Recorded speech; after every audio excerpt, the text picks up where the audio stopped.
My Grand-Aunt Helen. My dad has an older sister named Eva, named after my dad's younger sister who died very young and under very weird circumstances that nobody discusses, nor my dad knows. My grandpa had two sisters, Ava and one named Helen. Grand-Aunt Helen used to believe very much in dreams, and from what Dad told me, she used to predict things via dreams, just like me. When Grand-Aunt Ava died, Grand-Aunt Helen saw her in her dreams, telling her to tell my grandma, my dad's mom and her sister-in-law, that she'll come back in the form of the new baby my grandma was about to have, and that they'll give her her name. My grandma at the time had no idea she was even pregnant, and my Grand-Aunt Helen told my grandma, who then told my grandpa, and together went to the doctor, who told them that they were indeed expecting. My Aunt Ava was born and named just like that. Many years later, my Grand-Aunt Helen was close to dying when my dad introduced her to my mom after they got engaged. And my Grand-Aunt Helen smiled and said to my mom that she'll make two strong fighter girls yet, and she'll suffer heartbreak and loss as a mother until those girls are born. My mom was a little creeped out by her, but smiled and thanked her. 9 months later, my mom miscarried a baby boy. Then a year after that, I came along, and I was a high-risk pregnancy, and my mom was worried about me. So she went to church where the head nun, who was a family friend of hers, sat next to her and said, I would be fine, and that I'm a fighter. Mom looked shocked at her, as I was told. But because those words reminded her of the words of how my great-grandmother Helen was speaking. I was born dead.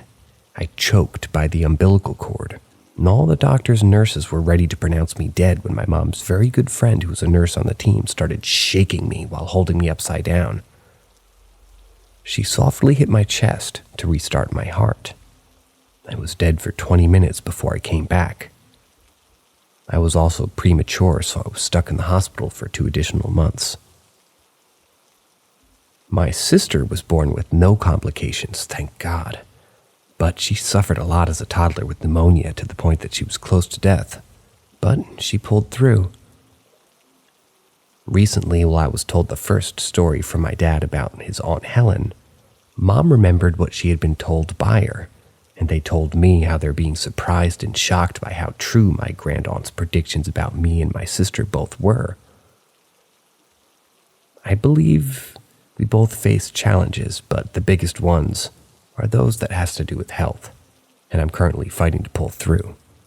And every time I'm ready to give up, I remind myself of the words my Grand-Aunt Helen told my dad.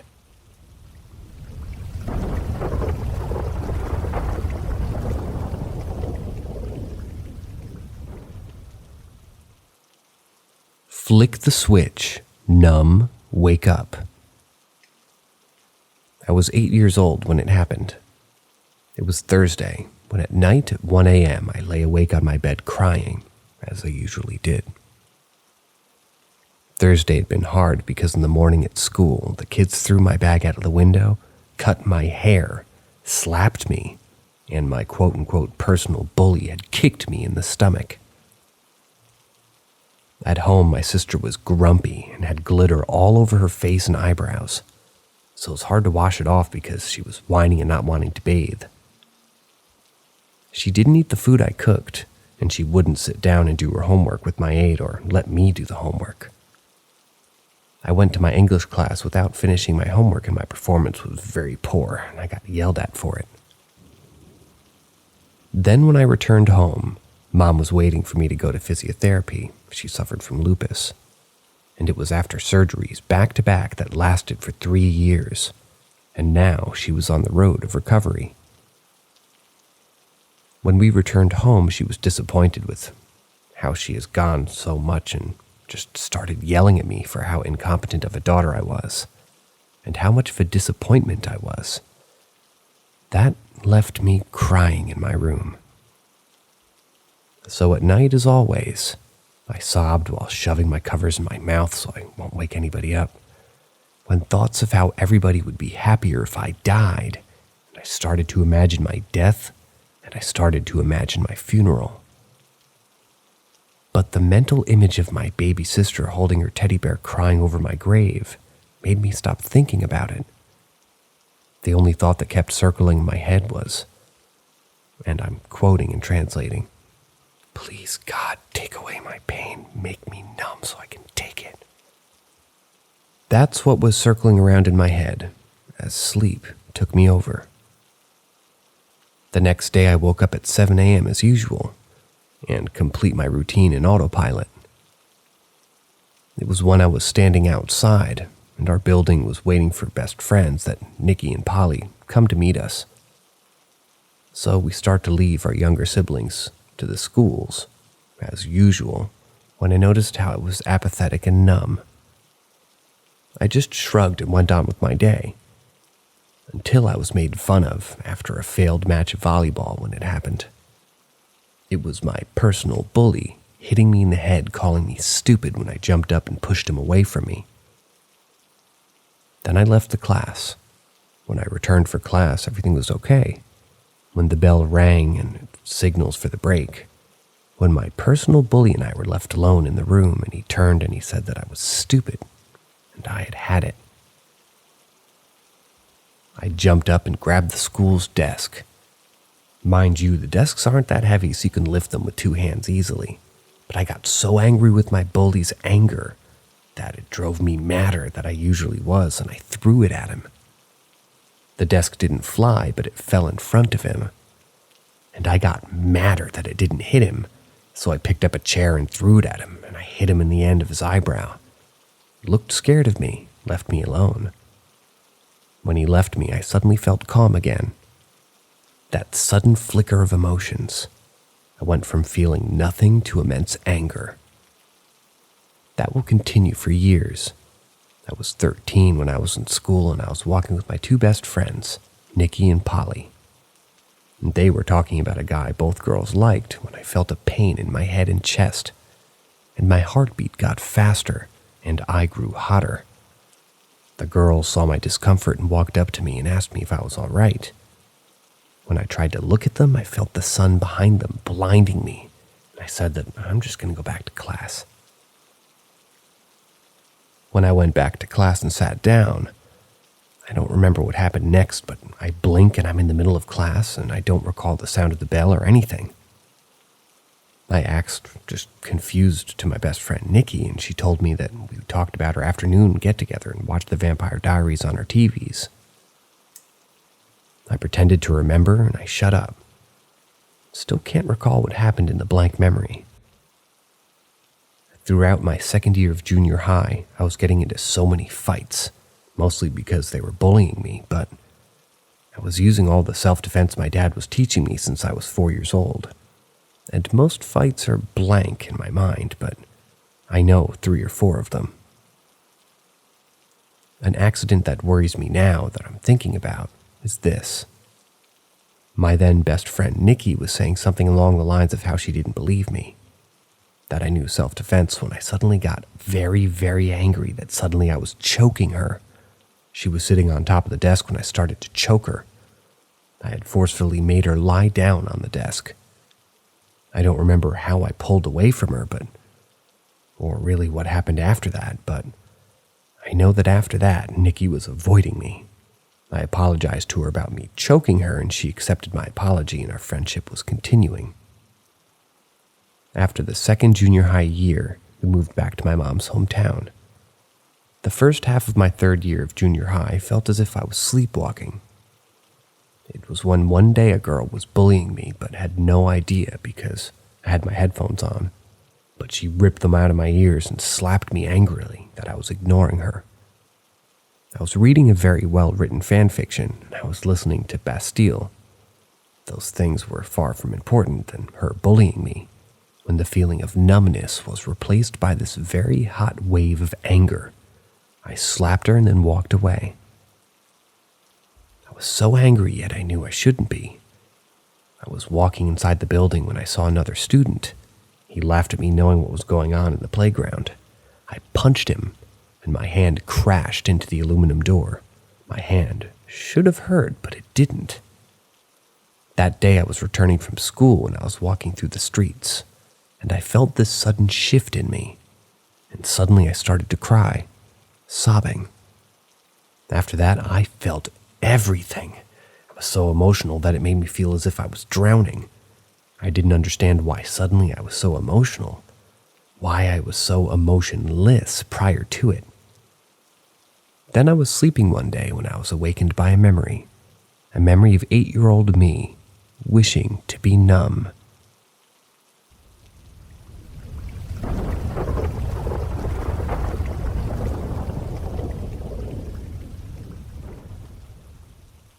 Grand Aunt or Grandma Eugenia.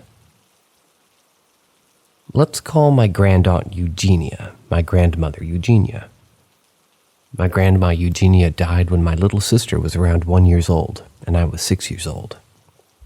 My actual grandma, my mom's mom, took it especially hard since Eugenia was, I think, the youngest sibling of the 9 siblings my grandma's family had.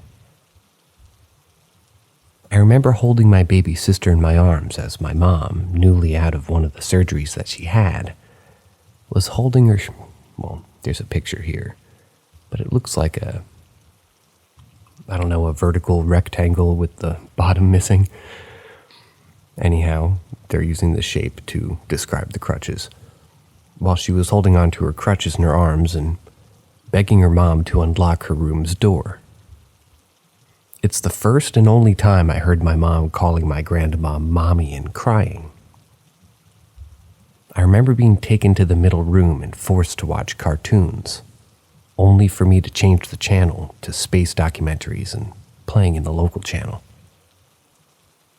I had a very weird feeling. I can't describe it, but maybe the closest I can describe it to is kind of like the discomfort that I was having looking around me, worrying, and I was holding my sister in an iron hug, so much that my sister bit my arm in order to let her roam the room.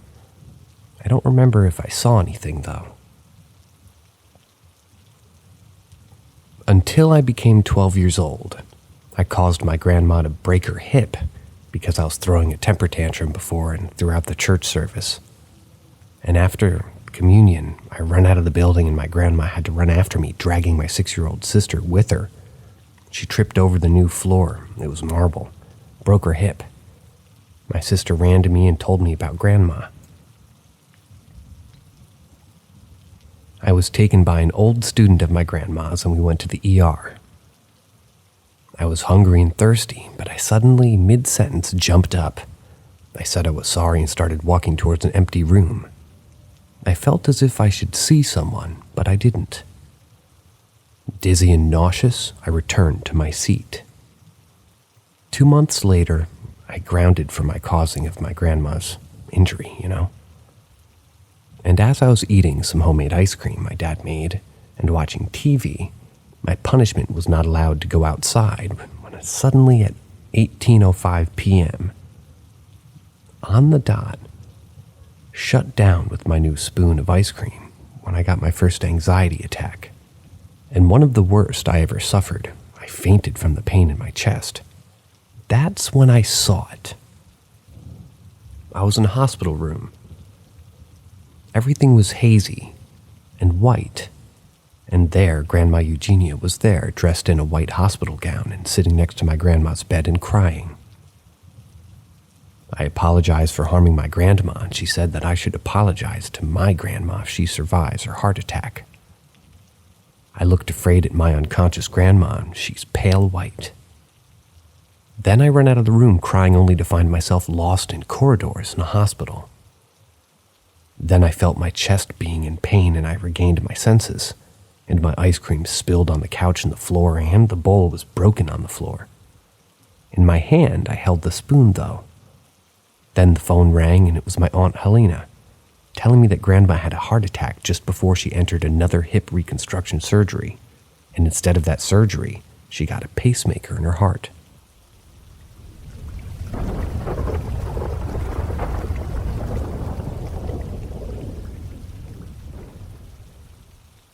The moving chair with an old man sitting on it.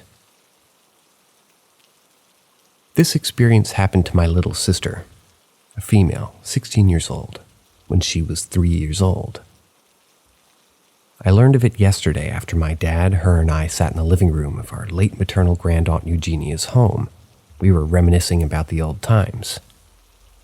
The old times when most of our grandparents were alive and living in this 3-apartment building, and how fun it was to meet for lunch and breakfast with them, and in general having them and my cousins from Australia around. Those were the best family summers in me and my sister's memories. And slowly the conversation shifted into the paranormal. Sightings our family's gone through since the women in both sides of the family have some sort of gift. Dad started sharing his ghost sightings when my sister hesitantly shared this. Please note that the time of the event was late in the afternoon and I was present, but I was 8 years old and I did notice that my sister was behaving weirdly, but I was too busy eating ice cream. The experience goes like this. She was 3 years old and she was too bored to walk on her feet, so she started to crawl and pretend to be a dog, barking at her grandmas. When she met them in the hallway towards the first kitchen, we had 2 kitchens and 2 bathrooms, when my sister grabbed some water and then stole some pie from the fridge. That's when the second kitchen comes into play, where she grabs a plate. As she was eating, she saw Grand Aunt Eugenia, and she was scolded for eating the dessert before dinner.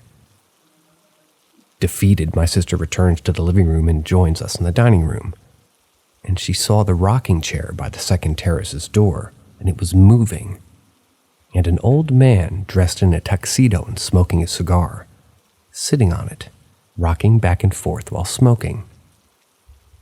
My sister recalls that she had crawled to him, and she barked at him, which caused him to laugh at her, and motioned for her to sit next to him. My sister then asked him who he was. He says that he was Grand Uncle Takis, and he was just watching his siblings and his nieces and nephews, and now grandnieces and grandnephews. She sat by him for a while and she played with some leaves that had been blown in the open windows and terrace doors all around the house when she was asking. Well, she asked him why none of our grandparents introduced him to us. He said that he didn't need to be introduced. He knew all of us, and that he'd been watching us. Then my sister stood up and said goodbye to him because she wanted to come outside to play with me.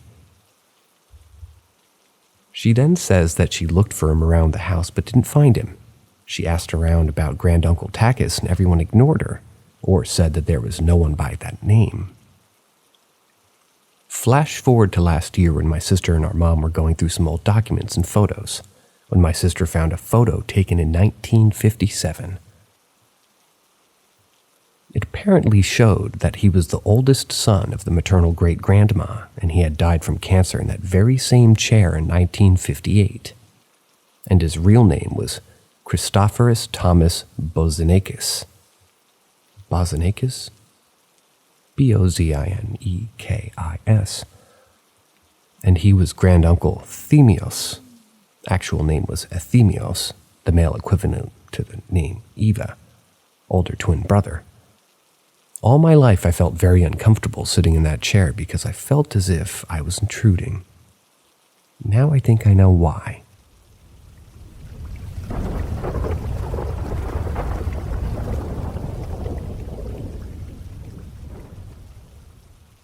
I think a ghost of a loved one didn't like calling myself ugly.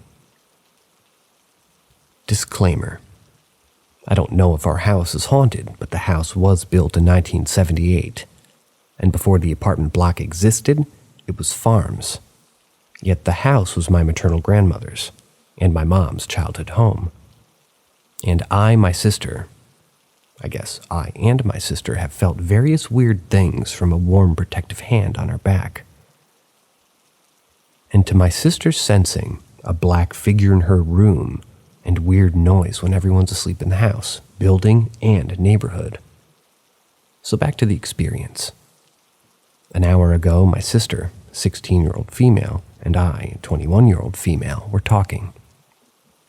I wanted her input on an idea I had, on how to start building up my educational portfolio in case I need to find a more remote online job. When Greek Quarantine, the sequel, starts in the following months and I can't find an actual job. She wanted to let me know that a guy that I used to date, apparently dating my best friend, and saw my sister yesterday. That was at her hangout spot, and started flirting with another girl just in front of her, knowing that the news would reach my best friend. My sister thought that she saw the guy shamelessly cheat on my best friend, and she was fuming about it. But they had broken up a couple of weeks ago, so it was okay for him to do that. He was a free man. Then the conversation shifted to why my sister has more luck with guys than me. She's cuter in my opinion. The weather today wasn't windy, so the curtain was just still when I went on to say that my sister has more luck because she's cuter, and I'm always the ugly friend. Just then the curtain blew from the inside towards the outside, like somebody blasted it out of anger, and then it remained levitating for 4 seconds before it went still, as if it never happened. Then my sister and I continued talking like it didn't happen, but my sister's bedroom door slammed shut, and then I choked on my own spit when I tried to talk again. I had a coughing fit, which is now making my throat pretty scratchy. All that made me give up on the conversation and just went to the sunroom where my computer is, only to find my computer's screen open while it was black before. It was open and music was playing from my YouTube tab, and all of this was prior to having lunch. I was listening to 1930s jazz, and I had stopped it, but now it was playing like it never stopped. It's happened many times that I leave my computer open and go do something else, and there's music blaring from the headphones from the YouTube tab I've left open, like somebody pressed play on the playlist I had left closed.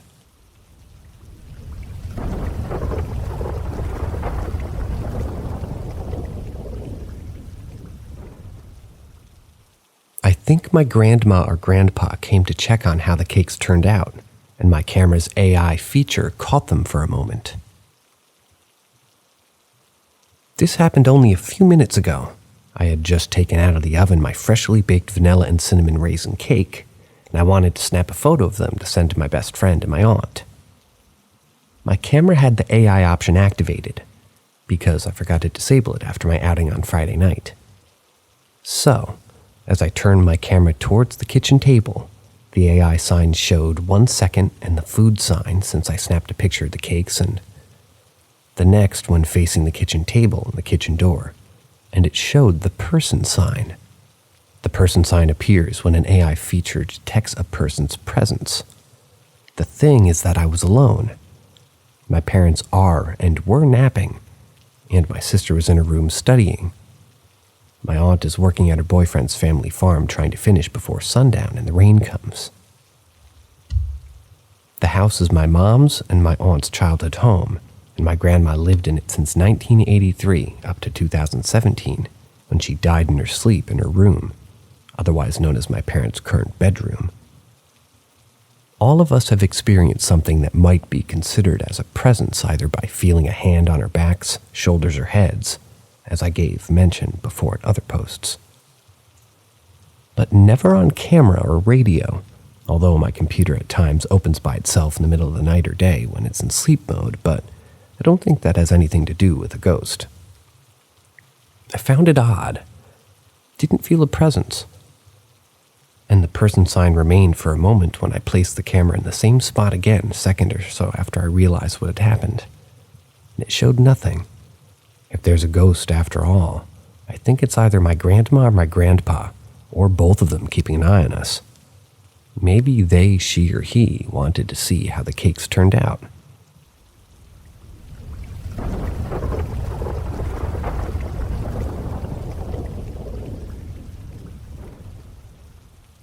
My blue shirt. I was packing my things to head to my college city for my residency, and due to the overwhelmingly hot weather that came out of nowhere, I had to unpack my summer clothes to take with me. I chose my best shirts, and as I was refolding them, I would try to think about the outfit options, trying to measure for how many days these outfits will last me when my mind drifted off topic, as it usually does. When my mind went back to the current topics, the war in Ukraine, climate change, my country's economy, and about my future, I wondered about what's become of us as humanity when I started mechanically folding my shirts. And I picked up my blue shirt. My blue shirt has letter prints on it that I usually weren't able to make out or tried to. I bought it from a Chinese thrift store, and I knew it really wouldn't make any sense since many times the shirts have grammatical errors or the sentences are just gibberish. I pick up my shirt to take a better look at it and see if the sleeve length is good and the weather, and I saw the shirt's letterprint, and weirdly I could make it out. It wrote, "What we think we became," and I froze. I found it very, very odd.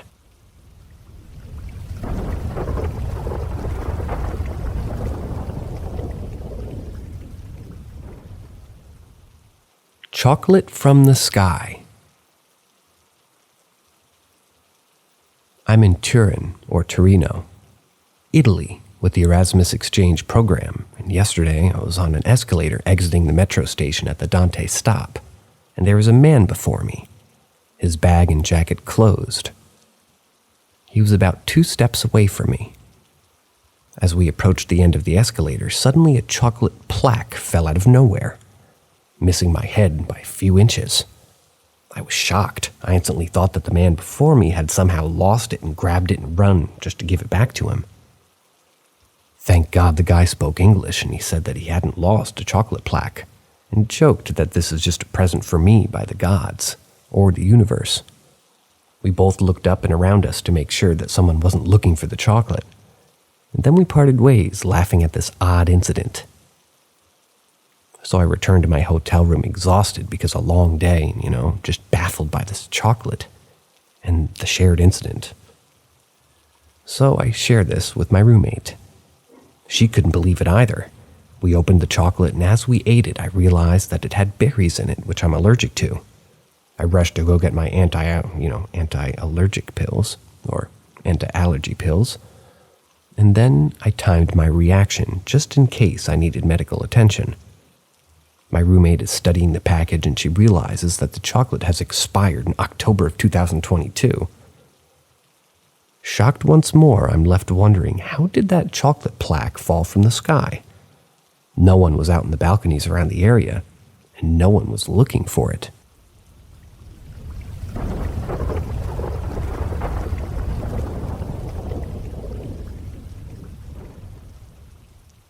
Mangoes. Monday morning, I started having a mild allergic reaction to something because my eyes were itching and I was sneezing the entire day. Dad says he's planning to buy dried mangoes to add to our cereals, and this was around October just for fun if the price isn't too high. Monday late evening, I'm at evening night school sitting in programming, theory class, while also working on a year-long essay about AI on my school computer, while my eyes are just feeling terrible since stepping foot on the school grounds at 8 p.m., and it was now 10 p.m. My eyes are starting to water and they're so red, so I turned to open Facebook to ask my mom if I could do something to alleviate this pain, when my computer gets an alert. Hi, pollen in your area. 75%, take caution, beware of allergic reactions. I press the alert for more information because I'm slowly panicking. I've been allergic to pollen since I was a baby. It's an allergy that's stuck by me for 24 years. My town is in the red and orange part, and my area is surrounded by farms. I checked, and mango and grass pollen is on the rise. Mango pollen is at 70% and grass at 5%. I text my mom and she advises me that when I return home I should wash my eyes, so I do that. Tuesday morning, 7 a.m., I wake up from the feeling of my eyes being on fire. I go to the bathroom to see the white part of the iris being pink and red. And my under eyelid was also red. I wash my face and put some eye drops, and I go back to bed. I dream about mangoes again, and this time I'm cutting pieces to feed my dream daughter. Throughout Tuesday, the word mangoes and the fruit appeared on my TikTok. At least 7 times. My sister's best friend visited, and one of them were eating Greek yogurt with mango pieces in it. While my sister, as she was getting ready, she asked for lip balm, and her other friend had one, you guessed it, mango flavored. After they left, I went to spend some time with my aunt, who was watching a trivia game on TV. And the word was mango. We also played a trivia game, and mangoes came up twice. Painting my nails while hanging out with her, and I want to put on some hand cream, and she gives me one that had a mango scent. It's Wednesday today, and I heard the word mangoes 3 times before 6 p.m. I'm in class again, and I decided to check the pollen levels because my eyes are still itchy and sore. Still in the 75% range, but now you can add ambrosia, the plant, to the mix that's responsible for the pollen levels. Annoyed, I decided to Google ambrosia plant farms and mango farms in my area. That's what came up, with a big fat nothing. None of those are native to my country or area. I've had a few times in my life mangoes, but mostly the dried and sugar-added ones. I'm not a huge fan to say that I've been craving them. Why am I hearing about mangoes so much? Is the universe trying to tell me something? Or is it just a coincidence? I haven't heard a word this much in my life. Thoughts? My thought is now I want mangoes.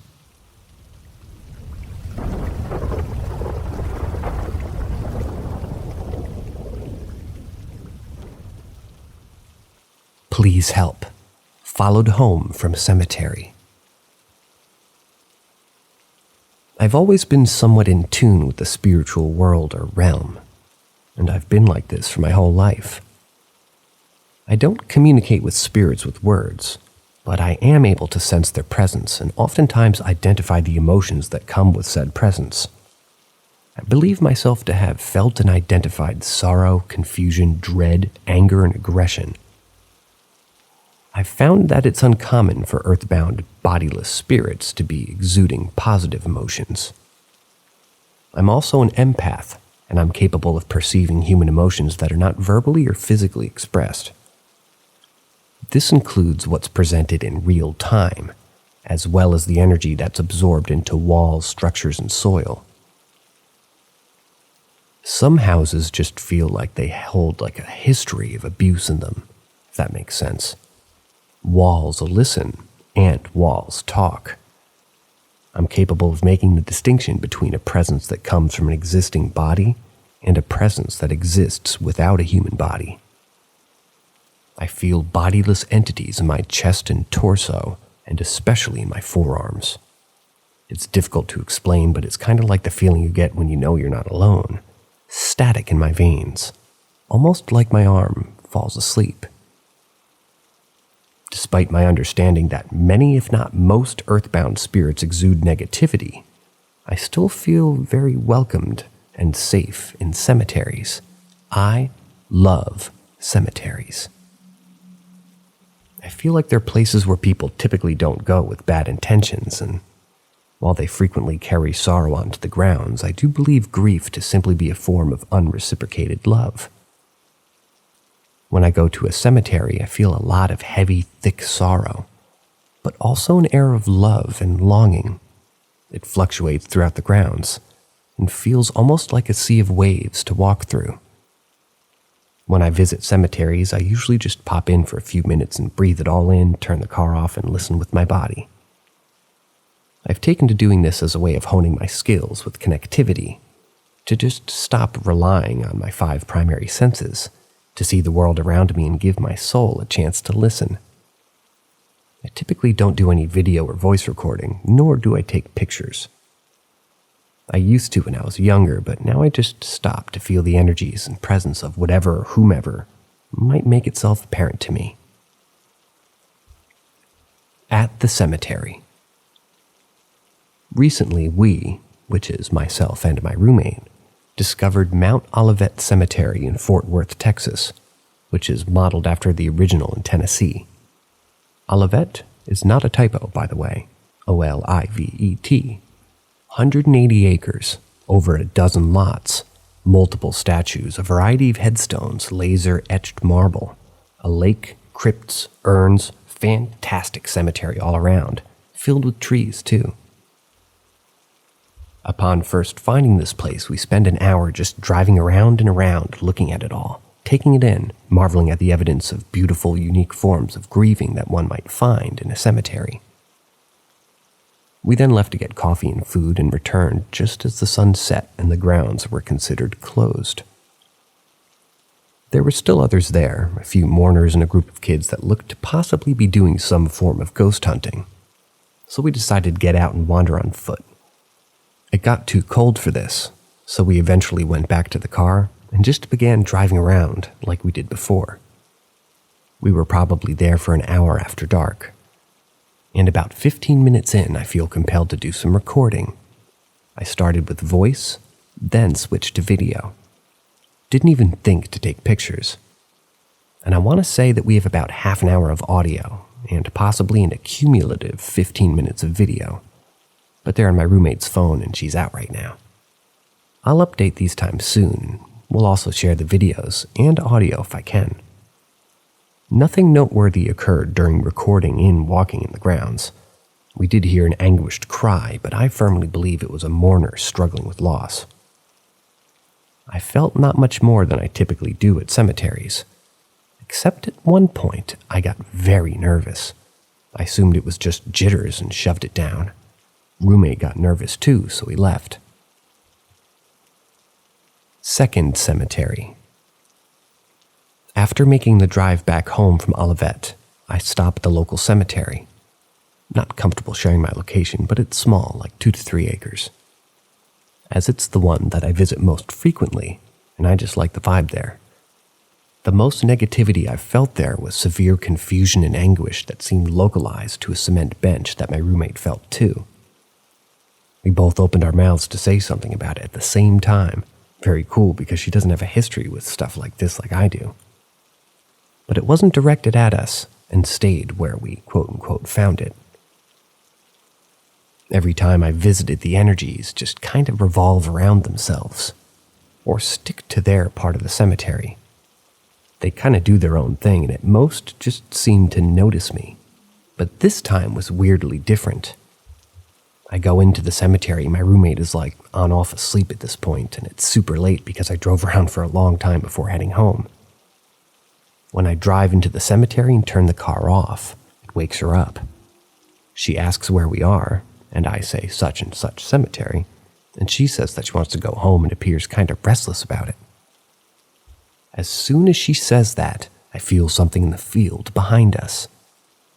When you enter the cemetery, there's a fence to your right with a field opposite it, so when you turn to face the graves at the end of the driveway, your back is to this empty field. I've never felt anything in the field before. Not happy, not welcoming, directed at us. Get out fast. Not threatening exactly, but firm, as though it didn't, or if I didn't listen, it would become threatening. Difficult to explain. I do a 3-point turn because the drive is small and this feeling gets louder and more adamant as I take even longer to get the fuck out. I finally repositioned the car and sped off, almost hit one of those cement benches driving out, which would have been a total tragedy for the car. I just have never once felt that borderline threat, I'm giving you to the count of 3 kind of energy directed at me at the cemetery, let alone my local one. So it's usually so welcoming and soft in there, it's kind of strange. We get home within 3 minutes and I feel fine, just confused as to why I felt something angry in that field. We try to review our recordings in the car before going inside, but my roommate falls asleep. This is normal, she's borderline narcoleptic. I watch one video and listen to 5 minutes of audio, then save the rest for later.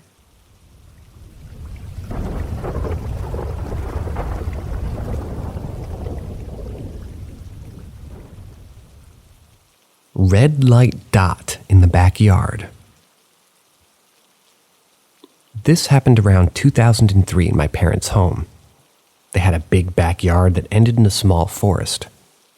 Back then, the neighborhood was very isolated, so it was a few streets and all surrounded by forest. One night, a red light dot appeared in the backyard. We saw it when we were out in our front porch, and a cousin was in the alley next to the house looking at the dark backyard. We didn't dare to go check because it was super dark and we were scared kids. But we called the adults, and they saw it too. The light was about 150 meters from our house. It looked as if it was on the ground and would slowly lift up a little and go back down. Stayed there the whole night. My parents were also confused and scared to go check. They joked about it being an entierro. There were legends about burial places where you'd see a light and it would lead you to find gold, the light being the spirit of who was buried. I would think it was a firefly, but I was used to seeing those, and they would glow green or yellowish, and they would blink not like a strong red. It also wouldn't make sense for a bug to stay in the same place the whole night and just hover slowly up and down in the same place. We decided that that's what we wanted to believe, though, that it was somehow a red super bright firefly walking up and down on a small plant. We went to check the next day in the morning, and there was nothing that could have caused this. The area that we were thinking it was didn't have any bushes or anything. It was a clear patch, and we didn't see anything else. Then it appeared again the next night. My parents were baffled. I remember several people from the neighborhood and other relatives that didn't live there come to see it, all coming up with their own theories. My little cousin and I decided to go check, but after we had started walking down the alleyway, an owl scared us and we ran back for our lives. I remember a teenager also walking down there, but getting too scared to continue. I think it may have appeared a night or two more until it didn't anymore, and we never got an explanation. There were no lights in the backyard, and there were no houses to the sides that could maybe cause a light to reflect on something shining in the ground. If you'd ask me today what it looked like, it was like those red lights that cyclists use on their bikes, but dimmer. At the time, though, I had nothing to compare it with. Our neighborhood was poor.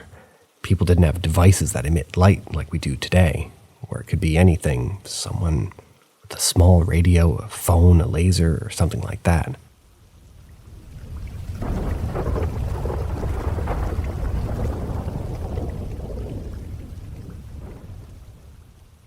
Seeing.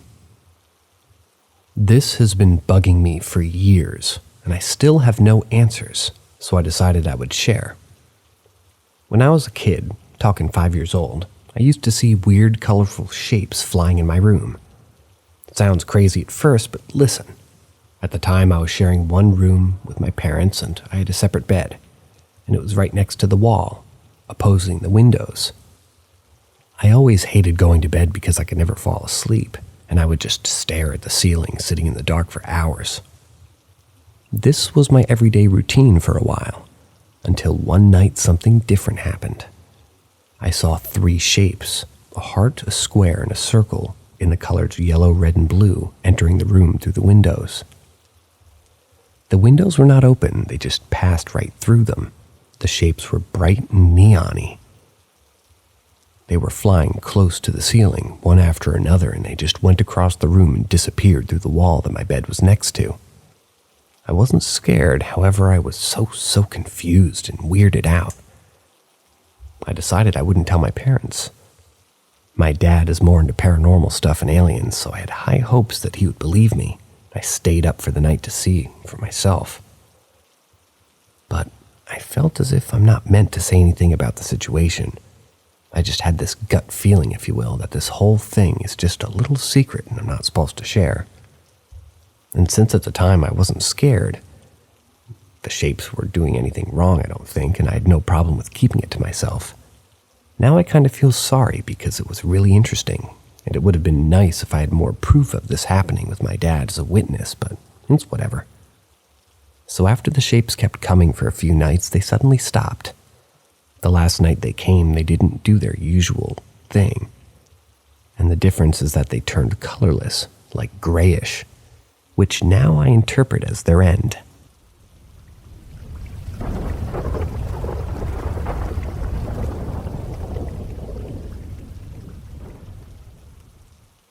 Skeptic here, but I have a reason to think I may be living in a haunted house. How can I confirm?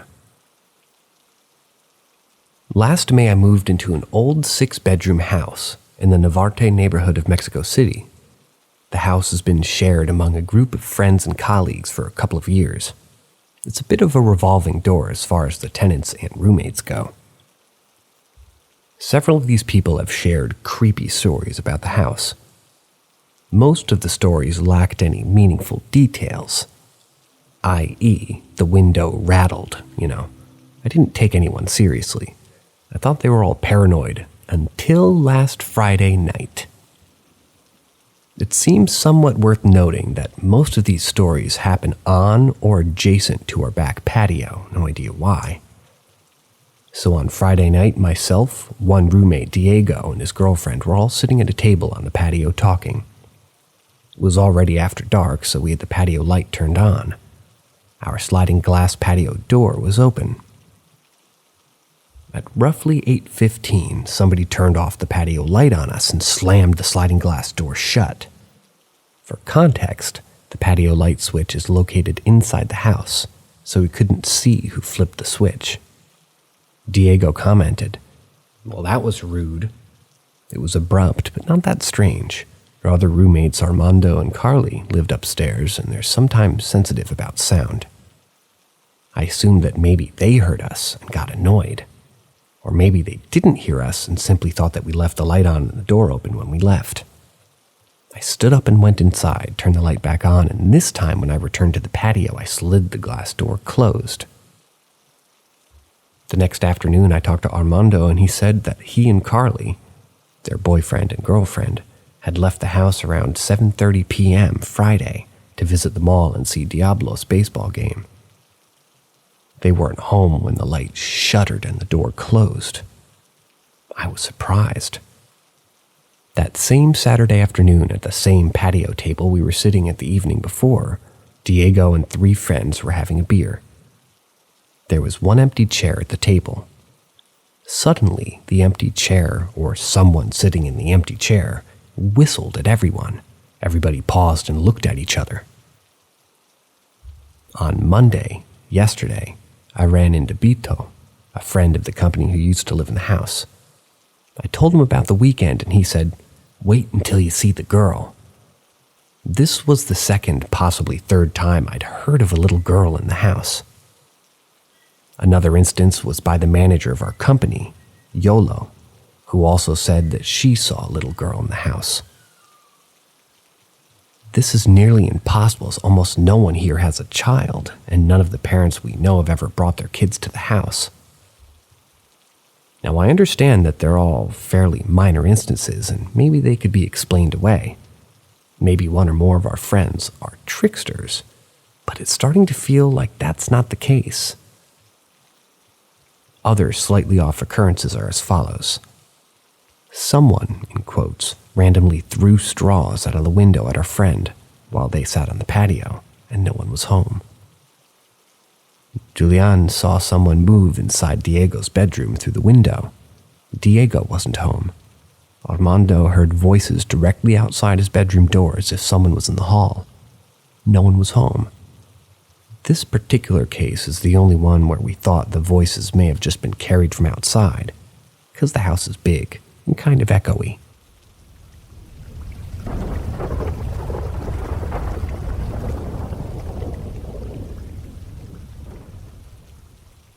Anyone ever experienced an event with a shadow person?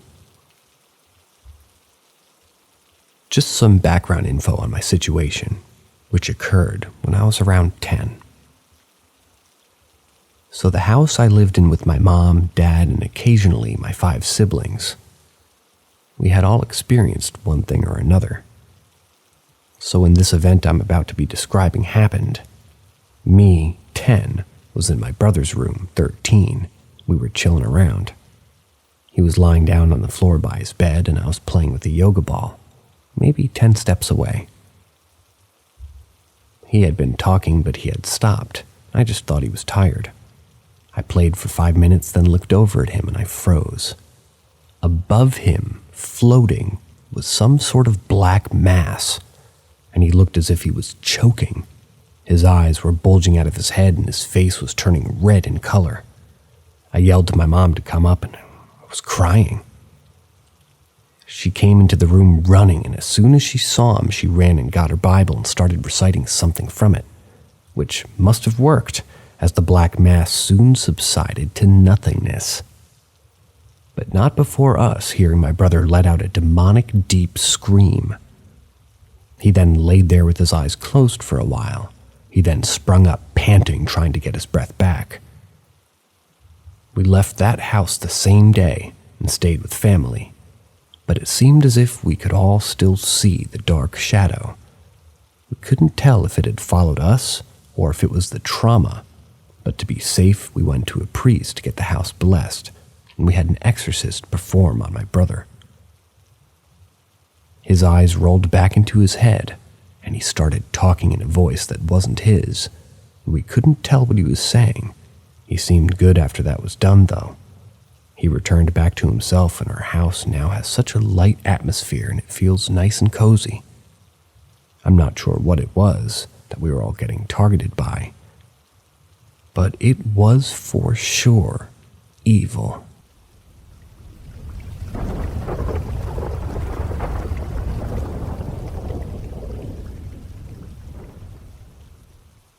Welcome to the Paranormal M community, where we present stories that'll leave you questioning the boundaries of the natural world. Subscribe and turn on notifications to keep pace with our latest enigmatic tales. We hope you enjoy the journey into the unknown. Something may have followed my dad, and now it's here to stay. I live in a fairly new home that my family and I moved into nearly a decade ago in a relatively small city of less than 15,000. We're the first residents of the home, and it's built in a cushy neighborhood. The first couple of years went by without an issue. Nothing seemed off about the place. But I could have been naive, since I had only just started middle school in the year that we moved in. But going into high school, I started to notice things. They were small, but I definitely noticed them. Things like hearing somebody walk around upstairs when I was home alone and downstairs. Now when walking upstairs, the floor will pop, as our home was built in a rush, and there are things in the home that weren't properly built. Even 9 years later, the carpeted floor still pops and creaks the same as it did all those years ago. There were also events of closet doors being left open, either my brother or I, as I'm not sure if it happened to my parents. One of us would wake up in the morning, and our closets would be open. I always chalked events like this up to my imagination, so I never attempted to investigate further. That was until my mom told me about the things that my dad saw. My dad's religious, a Mormon, and so he had gone on a mission to Bolivia in the 80s, where he lived for 2 years. The country at the time was extremely poor, and it was hard to receive any sort of proper medical treatment too. My dad ended up catching many diseases. He somehow survived though. Malaria, dengue, which is a disease given by mosquitoes, both of which, and some others that I can't quite remember at the moment. My mom explained to me that my dad actually had was pronounced dead at one point, but had then come back. My dad had never actually lied to me or anyone else in my family before. Perhaps when I was a kid and small fibs about Santa being real, or the tooth fairy, sure, but never actually lied to me or anyone else in my family. My dad's respectable, and any time that he would see a friend or coworker in public, they had nothing but good things to say about him. Even now, being as sick as he is, his friends still come and visit him often. So when I heard about my dad's troubles in South America, I had no doubt that he was telling my mom the truth. And she explained to me that since that day he could see things. He would see apparitions at the end of his bed at night, dark figures, following him around work, as if he worked in a coal mine, deep underground. These things immensely trouble him, and he doesn't like talking about them. I myself have only seen 2 dodgy figures. Once I was with my brother and my mom in the living room, my door being right next to it, and a wall that blocks the view of the hallway to the other bedrooms, including my parents' room. The 3 of us were on our phones, fairly distant from each other, when out of the corner of my eye I saw a shadow-like figure dart from behind the wall in the hallway into my room. It was so clear that I looked up, and so did my brother and my mom. We then all looked at each other, and my mom asked, "Did you see that too?" I've also had 2 dogs, both at separate times, act unnaturally.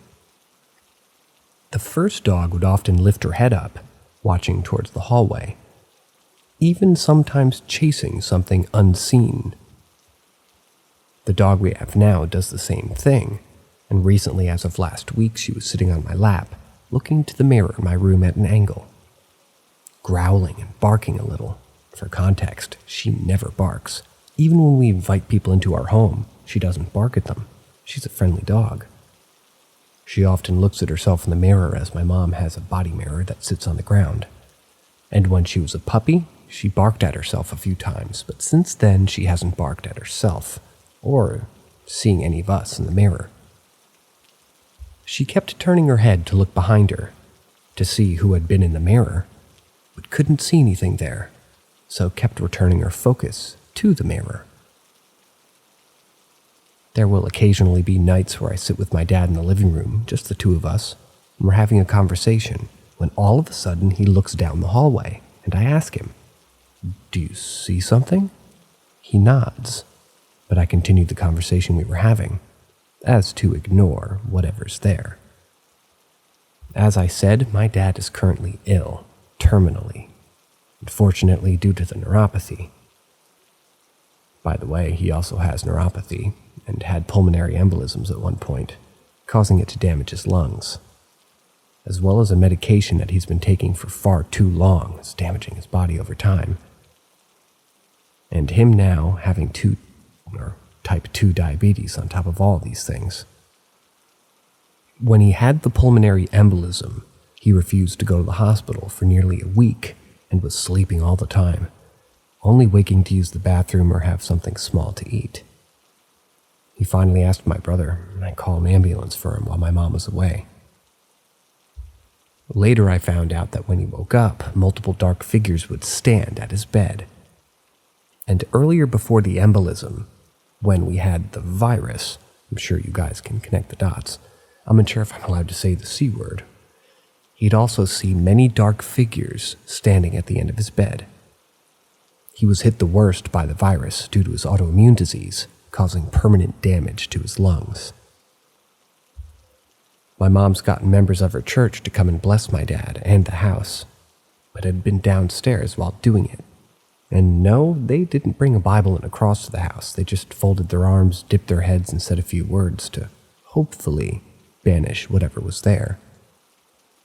But it kind of never left, whatever they are. And now I'm left wondering what the next steps are. I've convinced my mom to let me buy some sage, so I can go through the entire house and sage it. But what if that doesn't work either? I want to make a comfortable life for what years my dad has left, and when the time comes, I don't want him to be in fear if these things hover around him and what to do about them during his near death.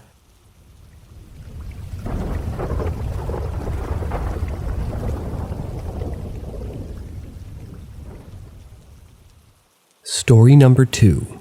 Preparing for a haunting. I feel like Angela from The Office when she says, "I don't actually have a headache, I'm just preparing."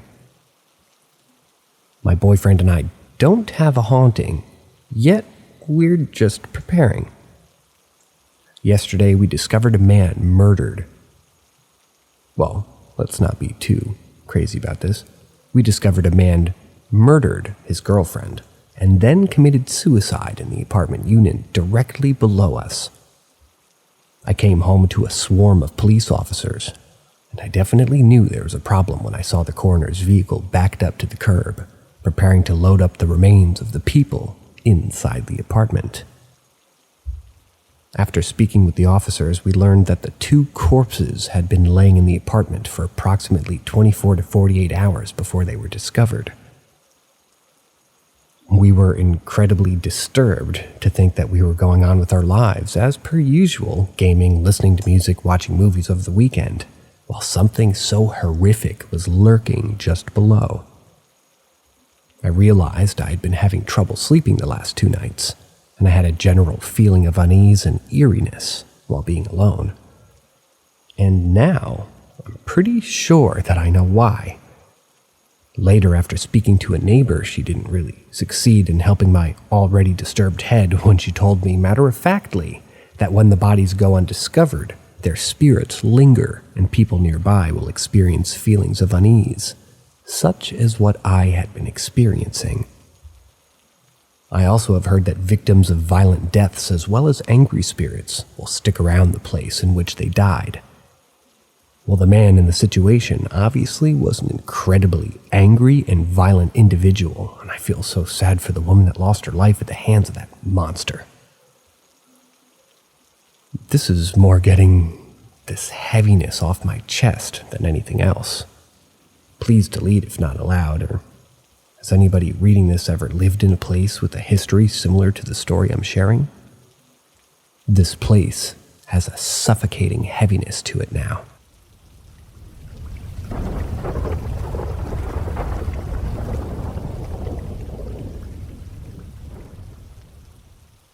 Story number 3.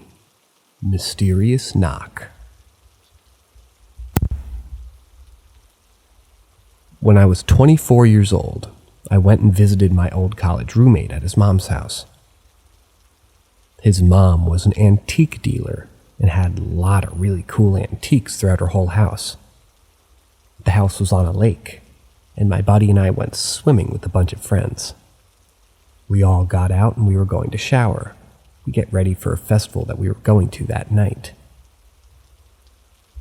There were 3 of us getting ready, and it was my turn to shower. The other 2 were sitting in the front yard in lawn chairs. I go in the house and head to the basement bathroom to shower. Right next to the bathroom was a room filled with vintage dolls.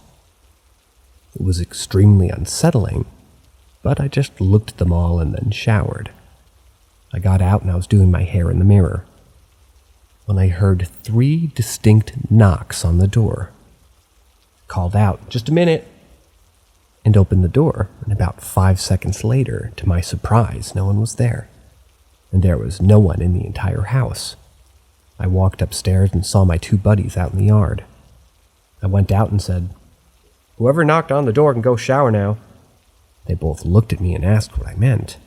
I told them about someone knocking 3 times on the door when I was in the bathroom, and asked if anybody else was home. They said no. I just kind of dropped it. I'm 37 now, and still remember how distinct the loud knocks were, as I was standing only a foot away from the door when they occurred. I don't know if it was a spirit or something attached to one of the antiques or what, but still gives me chills to this day.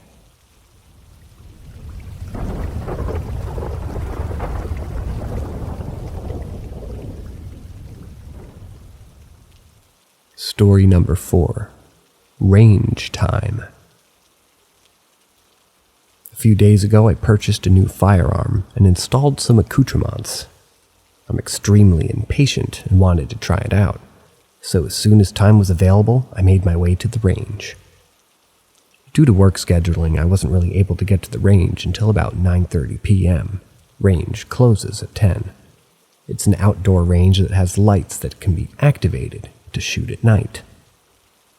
Per range rules and protocol, I signed into the range book and observed no one else was signed in. A cursory observation of the range verified this to be correct. The range is a field with berms, approximately 15 feet high, acting as dividers. So I turned the lights on, set my targets up, and began shooting. Part of mine and most shooters' personal protective equipment includes hearing protection, of which I have electronic hearing protection. For those who don't know, this hearing protection amplifies ambient sounds when there's no gunshot, as the sound of a gunshot erupts the amplification of your hearing and it ceases immediately, consequently protecting your hearing. As I'm about to take another shot, I hear it. I hear loud, fast, heavy steps in grass, weeds being brushed by as if sounds of someone was running behind me. I'm in such a fright, I immediately turn around with my firearm in a high pectoral index. The side of my firearm is pinned to the side of my chest, dominant elbow at a 90-degree angle. Firearm pointed at an approximate 45-degree angle at the ground, preparing myself to be greeted and/or potentially be engaged by something. Indeed, I was greeted by nothing but a dark, seemingly empty field. Quickly, I reached for my pocket flashlight capable of illuminating the field, which confirmed what I saw. When I turned around, nothing, not a car, animal, or person in sight.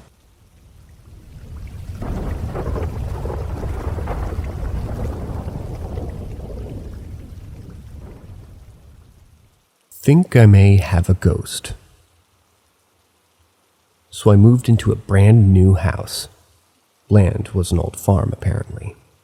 And since we had moved in, we had odd things happen. First thing I noticed, it's some items being moved. Like put the remote down on the table, come back to it, and it's moved to the middle. On the baby monitor, we see orbs at night that just disappear in front of the camera. I walked past the door and saw something stood in the hallway. So, walked back only to see the dog staring into the hallway as if she's looking at someone. My Alexa speaker responding to someone asking for music that's happened several times. However, today I was on my own in the lounge. The device was in the kitchen. Baby is asleep. Nobody else in the house. The Alexa sparked to life and said playing something stupid by Robbie Williams on Amazon Music. Now I freaked out like, how's this switched on? I've checked with my partner and she's not done it remotely. And if she did, it would have gone straight to play music and not said, now playing, etc.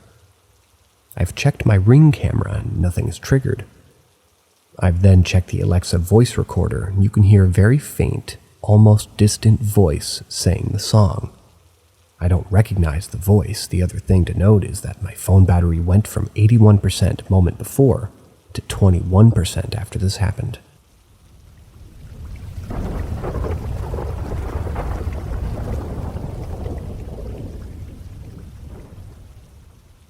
Story number 6. Ask Reddit. Not something I experienced, but the one of many reasons why my parents, a Hindu family, believe in the seers of our religion. We have lots of stories like this, and this one stood out to me in particular. My dad's best friend growing up in India was always a cautious boy. The reason for this is because his parents consulted a seer to know their fate. The boy was told that he was destined to die young, by cause of water, and this fate is bound to his soul.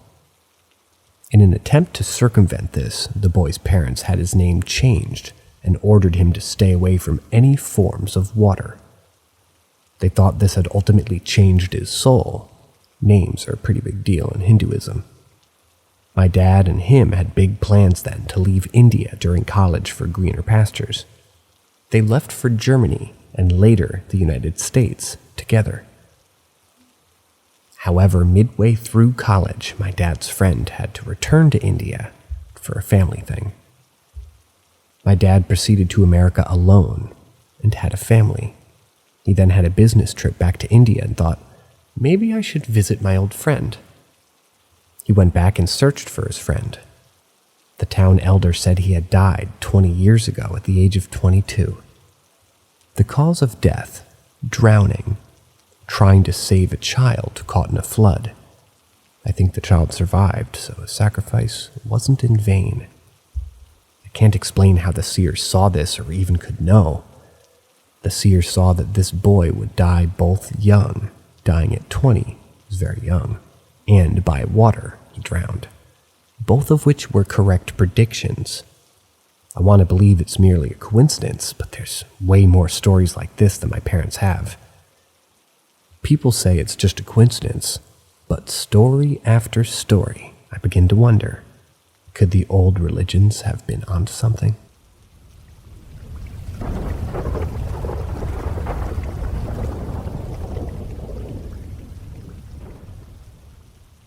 Story number 7. Ask Reddit 2. Many years ago, my now ex-husband and I purchased what used to be an old farmhouse. It was a unique old house that had been added onto many times over the years. We started updating it room by room and had been living there about a year before we began to work on finishing the basement. I had 3 boys from my previous marriage, who were 9, 11, and 14 that lived with us, but visited their dad every weekend, who lives about a mile away. The first project in the basement we planned on doing was to convert one of the good-sized storage rooms into a walk-in closet for seasonal clothing, sports equipment, things like that. The previous owners had left several cheap metal shelving units behind in this room. We'd never really moved them, but they weren't part of the new design. The night before I was set to start on the project, the boys and I rented videos and watched Stir of Echoes with Kevin Bacon. From what I remember, the movie was about a dad character, Kevin Bacon, having dreams or visions about a young girl who had died and was trying to get him to find her and solve her murder. It wasn't too intense, but had a few suspenseful parts with jump scares and special effects. I recall the end being something about him digging in the basement, trying to find the dead girl, breaking through a blocked wall and discovering her behind some thick plastic sheeting or something like that. Predictable, but we all enjoyed it, especially my 11-year-old who loved scary movies. The next morning, the boys all went to their dads. New Hubs goes to work, and I start on the storage room project. The walls in this room are covered in thin paneling. I start moving the metal shelving out so I can begin work, when I see that the paneling on one of the walls behind the shelving unit isn't snug against the walls like the rest. It's kinda gapping a bit at the bottom. I take a closer look and see a very small slide lock, like a miniature deadbolt cut into the paneling, and a distinct cutout like door. What the fuck? We have a secret room? How cool! Can't keep this discovery all to myself, so I run upstairs to call the boys at their dad's Eric, and the 11-year-old answers the phone. I tell him what I found in the basement. Both of his brothers are at a friend's house, but he is super excited to check it out with me. Jumps on his bike and zooms home all sweaty from pedaling so fast. This is exactly the kind of thing Eric loves. We go back to the basement, slide the lock, and pry the door open with a screwdriver. The first thing we see is a thick sheet of plastic, just like in the movie we'd watched the night before. Holy shit! We slam it shut and start laughing. He says we gotta be brave, Mom, so I find a razor knife and slice through the plastic. Inside is a small room with sandy dirt floor that's got several old TV sets and buckets of old glass tubes, and an old desk with old newspapers in it. No dead body or Kevin Bacon to be found, but we sure had fun going through the desk and laughing about the secret room that was called the Stir of Echoes room from that point on. My father-in-law said that this was an old-fashioned root cellar that was used to store root veggies and potatoes back in the day.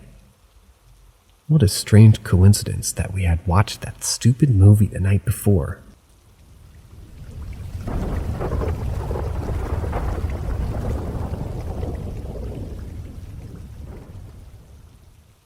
Story number 8. Did I die? Who is the lady in white?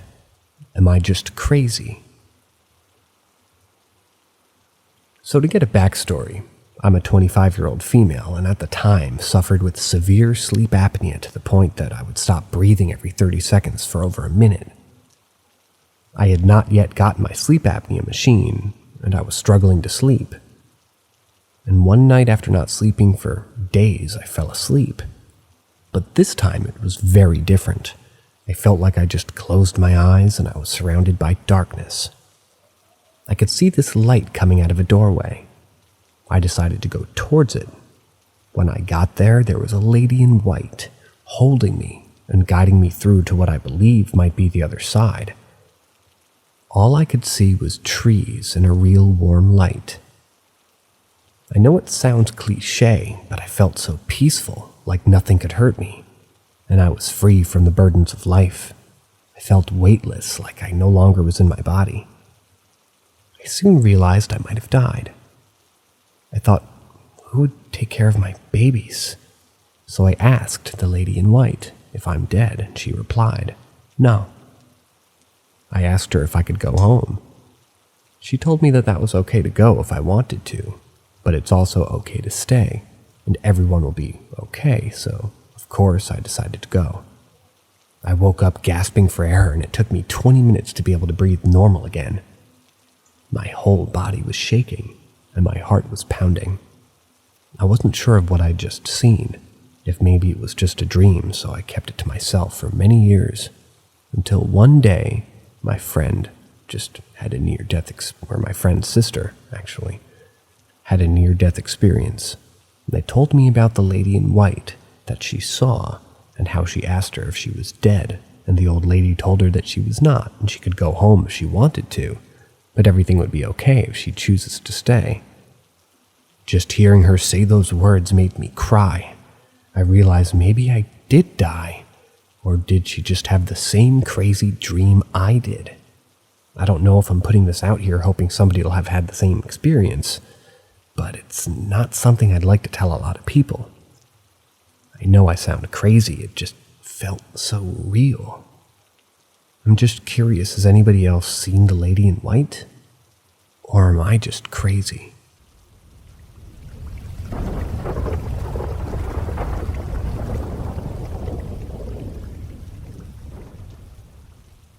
Has anybody seen this?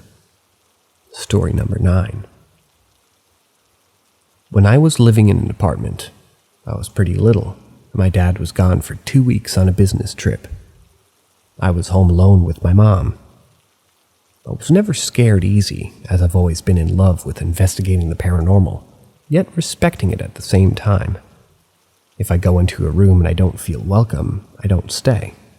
It just seems like common sense to me. I kept having nightmares, all from what I could tell are the same night. I'd be sleeping in bed with my mom. I was young, and I woke up. And after that, a big clown would pop in and see me awake, and I'd wake my mom up and it would charge us and just slaughter us. The clown was emotionless with black and small eyes, had no emotion on its face. I don't ever remember seeing a mouth, but I know it had one. It was white and gray and severely overweight. At least 400 to 500 pounds. It was about the size of a door frame, so almost 6'8", and it never made any sound verbally or physically by walking.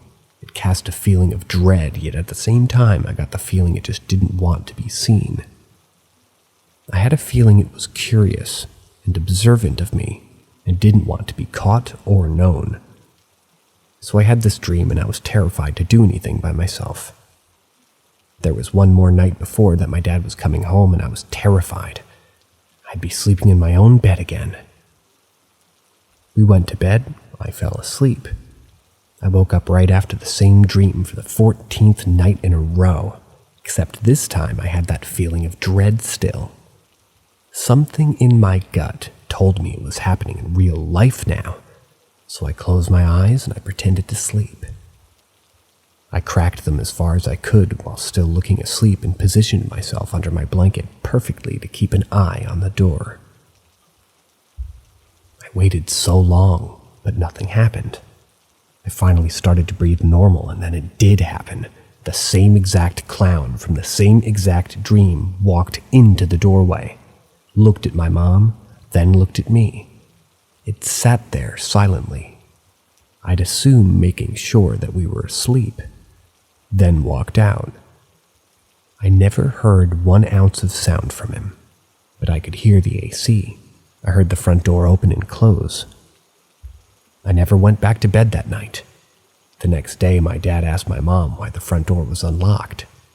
She asked me if I unlocked it. I just said yes, because I knew I'd sound crazy.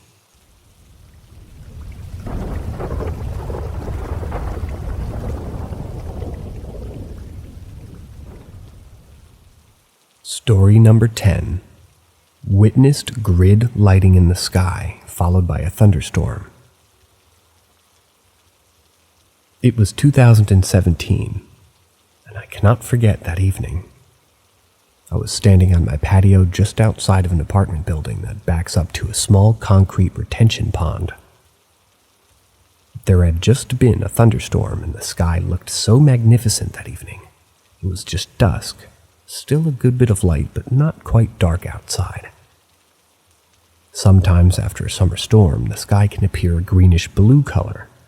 I'm trying to describe the conditions as best I can, but my boyfriend at the time came out into the porch to join me, and were visited by the strange color scheme in the sky. I looked over to the northeast, across the retention pond, and noticed a vast pink and purple hexagonal-shaped grid pattern covering a large portion of the sky. I had to double-take to see what I had just witnessed. I immediately turned to my friend and asked him, "Do you see that?" Their eyes were wider now, and they responded, "There's a grid covering the sky." It went on for what seemed about a minute or two. I was so confused about what I was seeing. I asked my friend again, "Are you messing with me?" I could without a doubt see a pinkish-blue grid covering the northeast portion of the skyline. It was incredible. My friend saw the exact same thing. We were both 100% sober at the time. I researched this a bit, but can't find anything relevant. I have recreated the image from memory using an AI drawing app, Crayon. The outcome was almost identical to what I saw that evening.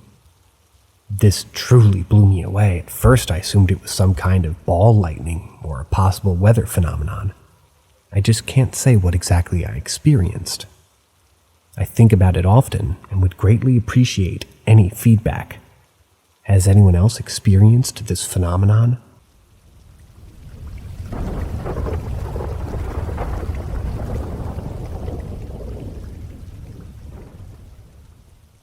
Demonic experience. I had a dream moments ago about a lady being killed by a few students playing with a gun, possibly by accident, but I forgot the details as I woke up. Anyway, I was in a state of semi-consciousness and acutely aware of my surroundings when I felt a spiritual presence, and with my eyes still closed, I saw a being made of TV static coming directly from outside, and it seemed like it was directly coming from me. It passed right through the wall, and in third person, I saw it float around my chest. I feel like it was a sort of demon attack or an attempted possession, as I felt a negative, fuzzy feeling in my chest. I immediately started to pray, but was forgetting what to say, but managed to get coherent in thought again and repel the evil spirit and demon. I'm a non-practicing Christian. I was baptized Catholic when I was a baby, but used to go to a Protestant church with my older sister when I was in my early teens, and eventually just stopped going altogether. When I was little, I was slightly sensitive to spiritual activity and had several encounters with the paranormal. I've had a very few similar experiences to what had just kind of happened, although it's been a long time since the one before this one.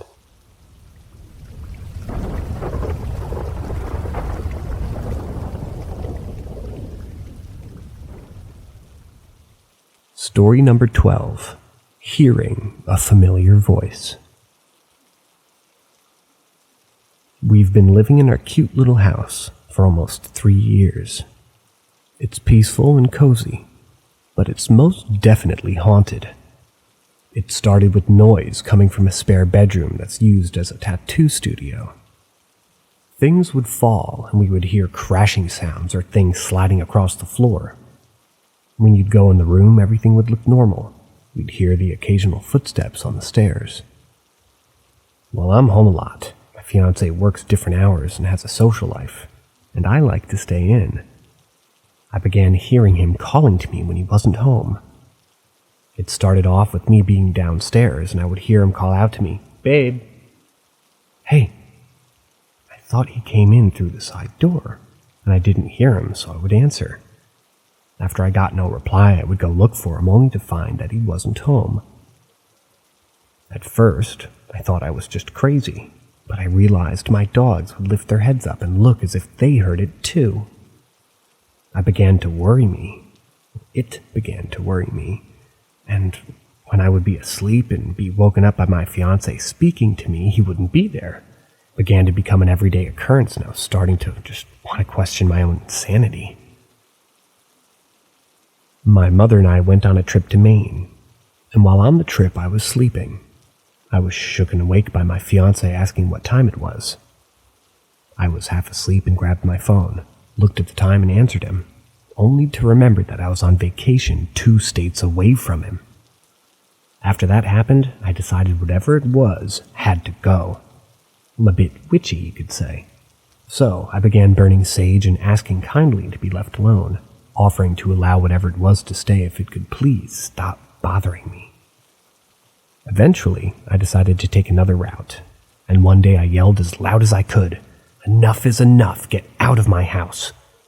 All of a sudden, the house got really quiet, and then it sounded like the house took a huge breath of air and let it out, almost like a sigh of relief. I've never heard it again since that day.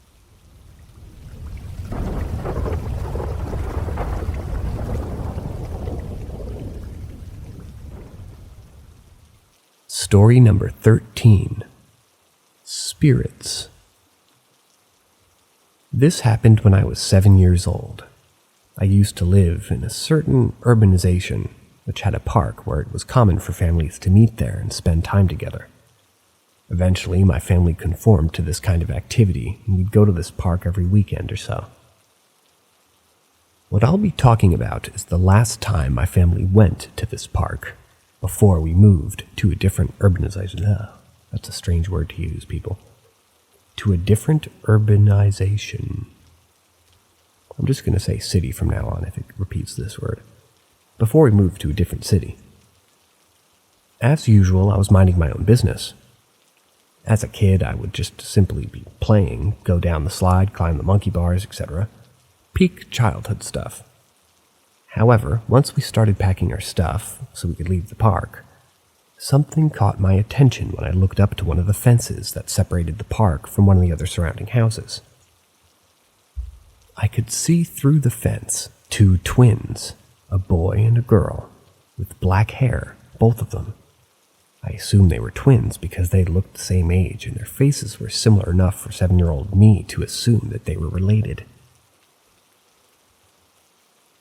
What caught little me's attention, and still does today, is both the expression that the kids had on their faces and their extremely pale skin. Both of them were smiling and their eyes were looking at me. Not at one of the parked monkey bars or the slide. At me. And I know they were looking at me because that was the first time I experienced the most uncomfortable visual contact ever. Meaning eye contact. Both of these kids were looking at me dead in the eyes. What took me out of that uncomfortable exchange of glances was my father hurrying me up so we could leave. I remember that as I got into the car, I looked back at the fence where the kids were, and they were gone. However, what made little me shit himself was realizing that where the twins were standing was a house that had been in construction for years, apparently. Basically abandoned. I lived in this city for 3 years, or urbanization, and remember that I would have gone into this park on a weekly basis, so I would notice if that house had made any advances. I didn't for all those 3 years. I didn't tell any of my family members, not even my sister, who would already share her experience with me when she saw a ghost on the house that we used to live in, same city. Till this day, I can still remember how both twins looked at me with their grins at the same time. At that time, I thought it was simply an exchange of friendly glances, but now as an adult, and with more experience and understanding in verbal expression, I can say that their grins weren't at all friendly. I'm assuming you mean an understanding in nonverbal expression.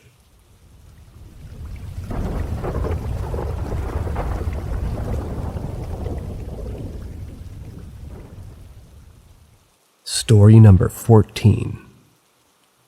My paranormal experiences as a 25-year-old Australian Indigenous man. So the first experience happened when I was 7 or 8 years old. We lived in a suburb called Malden in Darwin, the Northern Territory. There were these Aboriginals from a community called Menengrida that lived up the road from us, and they were notorious for having a lot of domestic violence and always having cops and ambulances over to their house. What happens when the families fight is that they start doing black magic on each other and sending evil spirits and curses to each other. One night, the cat and the dogs in the neighborhood were extremely vocal. The dogs couldn't stop barking and the cats were meowing and running from drain to drain trying to find somewhere to hide. This went on for a good 4 hours until about 12 to 1 a.m. Me and my mom were sleeping, and my sister came running in the house, saying, "Get up, there's an alien ship outside."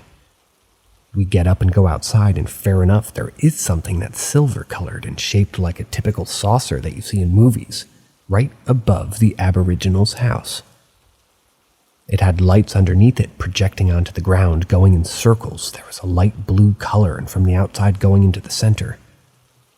It was biggest to smallest, and they were actually circular shaped.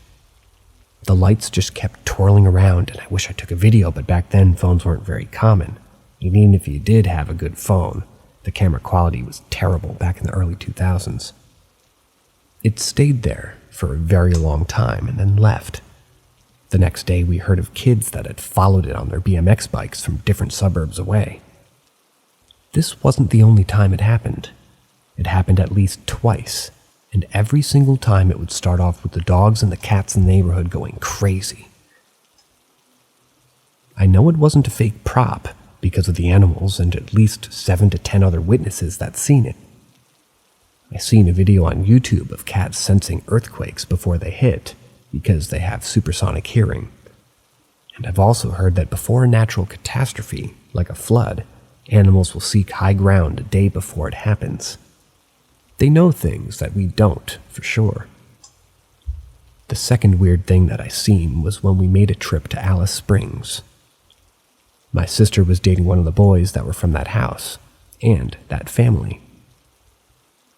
When we were in Alice Springs late at night, we happened to see another weird thing which very closely resembles the old PS2 startup screen with the colored balls twirling around each other. There was 4 lights, colored orange, green, blue, and red, just twirling around each other in a pattern maybe 12 feet in the air. It was so strange for it to be so prominent and just stay there for a long time doing it and allowing us to see it. My sister told me 15 years later that the reason the lights were following us was because her boyfriend had a curse on him. He was an accessory to murder. He had given one of his relatives an axe to go and kill his wife, and the lights had followed us 1,500 kilometers all the way from Darwin. The third time was at my property in Berry Springs, maybe 60 kilometers out of Darwin. A lot of people started telling us that they see lights on our property, and it's a rural property with lots of land because I'm a traditional owner. We thought it was thieves trying to come on our property with flashlights and steal stuff while we were sleeping. I was around 11 to 12 years old when I saw the light for myself. It was late at night again, and I was going down the stairs because the toilet in the house was broken, and I had to use the outside toilet. About 30 meters away underneath a mango tree, I see a faint light like an old torch when it loses its battery and it starts to turn brown. I was about to yell out because I thought I was going to catch a thief basically, but very quickly I realized that it was gliding and sort of bobbing up and down, and maybe it noticed that I saw it, so the light went from a dim brown color to an immaculate gold color. I can't even describe the color, but it was like a small piece of the sun right in front of me at night. It's like when you see lightning strike at night and it lights up the entire area around it. Well, I saw it in a small, compact ball the size of a basketball. There is no man-made thing in this world that could match the brightness that I saw that night. It was incredibly bright. It opened my brain up to the whole new brightness that I've never seen. It was kind of like a human spirit, because it turned the corner as if it was walking. I didn't go through the wall, but it was nearby and it stayed on this footpath. I would have stayed and stared at it heading into the opposite direction, but as soon as I seen it, it turned the corner. I immediately thought that I could easily just turn back around and come charging straight at me. I got incredibly scared and it ran back up the stairs. Or I ran back up the stairs, I'm sure. And what made it worse, or worser, was I was home alone and I couldn't go outside and pee. There's a common name for these lights called min-min lights. But I'm not sure if that's what I'd seen that night, because I've heard of people seeing the lights that were either green or red, but this one was a strange type of golden that I've never seen on this earth. The fourth time was when my uncle was dating an Aboriginal woman from a community called the Borroloola. She had a niece whom my sister befriended. There are these things called hairy men. They are ugly little creatures that can pop into the spiritual realm, and our realm. Kids are given these creatures as protectors, apparently. They can hop into the owner's body and help them fight. My sister and her friend that lived with us was stupid enough to accept one of these creatures as a friend, and that's when a lot of crazy things started happening in the house. For example, as we were taking showers, we would hear little giggles and knocks on the door. My mom would fall asleep on the lounge and wake up in a whole different spot at the front door. There were lots of other things that happened that I can't remember because this was at least 13 years ago. We were eating dinner one night, and for some reason they loved coming out and tormenting us when it was a stormy night with a heavy rain. Well, I happened to see one of its faces just peeking up from underneath the table looking at her food. I got a very quick glimpse of it. It had pale skin, a scar on its face going from top to bottom, and black hair that was very thin and horse-like. I immediately got up and screamed and threw the ashtray at it, but it disappeared. We left the house that night, and the next day all of our plates had no food on them. We had to go into town and find some Aboriginal men that knew how to get rid of these things through black magic. They came to the house and were doing all kinds of chants and rituals, and we had never heard in the bush or nearby. And one of the guys threw a rock at it, and it made a dull thumping sound as if it hit flesh. And that was the last that we ever had any paranormal experiences from them. When they were in our house before the men came, I experienced my fourth paranormal encounter. We all started sleeping together in the lounge room because we were too scared to sleep alone for obvious reasons. I was the only one awake, and I couldn't help but feel there was a presence in the house. I stayed up for maybe 4 hours looking around the room because I felt like it could pop up out of nowhere and I would easily see it. Well, it didn't show itself to me that night, but what it did do is start slamming the cupboard doors violently at least 6 times.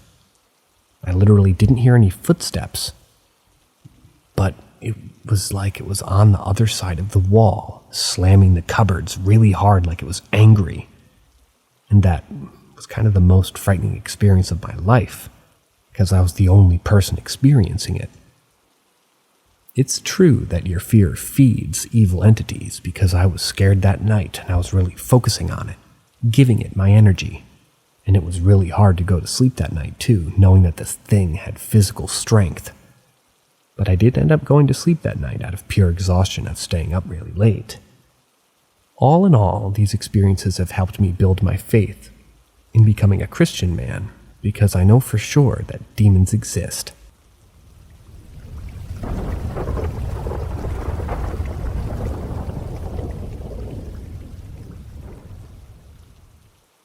Something strange was going on in my childhood home. Some strange things happened in my childhood home. It wasn't a particularly old house. It was built in the mid-'80s, and as far as I know, no one had died there. And by the time these things started to happen, at least. Nonetheless, it was a very old part of town, in a part where very dark things happened in the times when Spain governed our country. Just 1 block away from my house, there was once a former lake that dried and was filled a long time ago, where the colonial authorities threw the bodies of a group of Senegalese slaves that were executed for trying to return to their homes. I don't know if any of you believe in spiritual senses of the word energies, but I certainly do. And I believe this is a good explanation of the things that happened in my house. Sometime before I was born, my parents were having dinner with my brother and other cousins, who at the time were living in our house because they were in a university in our city and were just temporarily staying here. My dad had made pichanga, and all were having a good time making chatter, when suddenly they all heard the same thing, the strident cry of a baby coming from my brother's bedroom. My mom recalls that it was loud and short, just one single cry that got everybody out of the loop, and as soon as it appeared, the sound was away. The weird thing is, there was no baby in our neighborhood at the time. Our neighborhood consisted of semi-detached houses, so it's not as far of a shot to theorize that it could have been a baby that stayed the night in one of our neighbors' houses, but the walls were very well insulated. Also, everybody remembers that the cry wasn't muffled. It clearly sounded as if it was inside of our house. Old TVs tended to turn off by themselves. Also, things used to get lost pretty often, and then they'd reappear in the most obvious of places, usually in the places that had been searched previously to the point of exhaustion. My brother blamed the gnomes. A more shocking experience happened to me when I was about 7 to 9 years old. My brother threw a party in our house with a couple of friends from university. I was on our old family computer, probably playing RuneScape in the same room where the party was going on, and then I heard a woman screaming. It was a friend of my brother's former girlfriend. For anonymity's sake, let's just call her Carla. She stood below the arch that leads to the living room, just in front of the stairs, staring with horror and yelling at an empty space on the wall. She began to cry and Carla tried to calm her down, but it was in vain. She insisted on leaving. Whatever she saw had disturbed her deeply. My brother says that once she was a bit more calm, she claimed that she saw a man standing on the stairs, staring at her with wrath. It was wearing a long trench coat and a cowboy hat, and everyone seemed to ignore his presence. Everyone but her. The thing that scared the fuck out of her were his eyes. She claimed that she sensed some kind of ineffable anger in his gaze, and that she was too scared to be in that house. Understandably, she never came back to our house.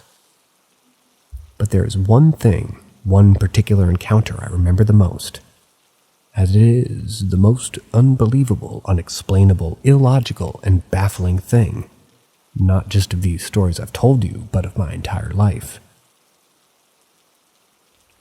One night not so distant from the other story, my mom wasn't at home for reasons I don't remember anymore, and my brother had just left for a party at Carla's house. I remember him wearing a black trench coat and a brown leather hat. And so, my dad and I were home alone for the night. We were on the couch watching History Channel as usual. In those years, when it was still half about history and half about aliens, antiquities, and trying to catch Bigfoot, only to find nothing at all.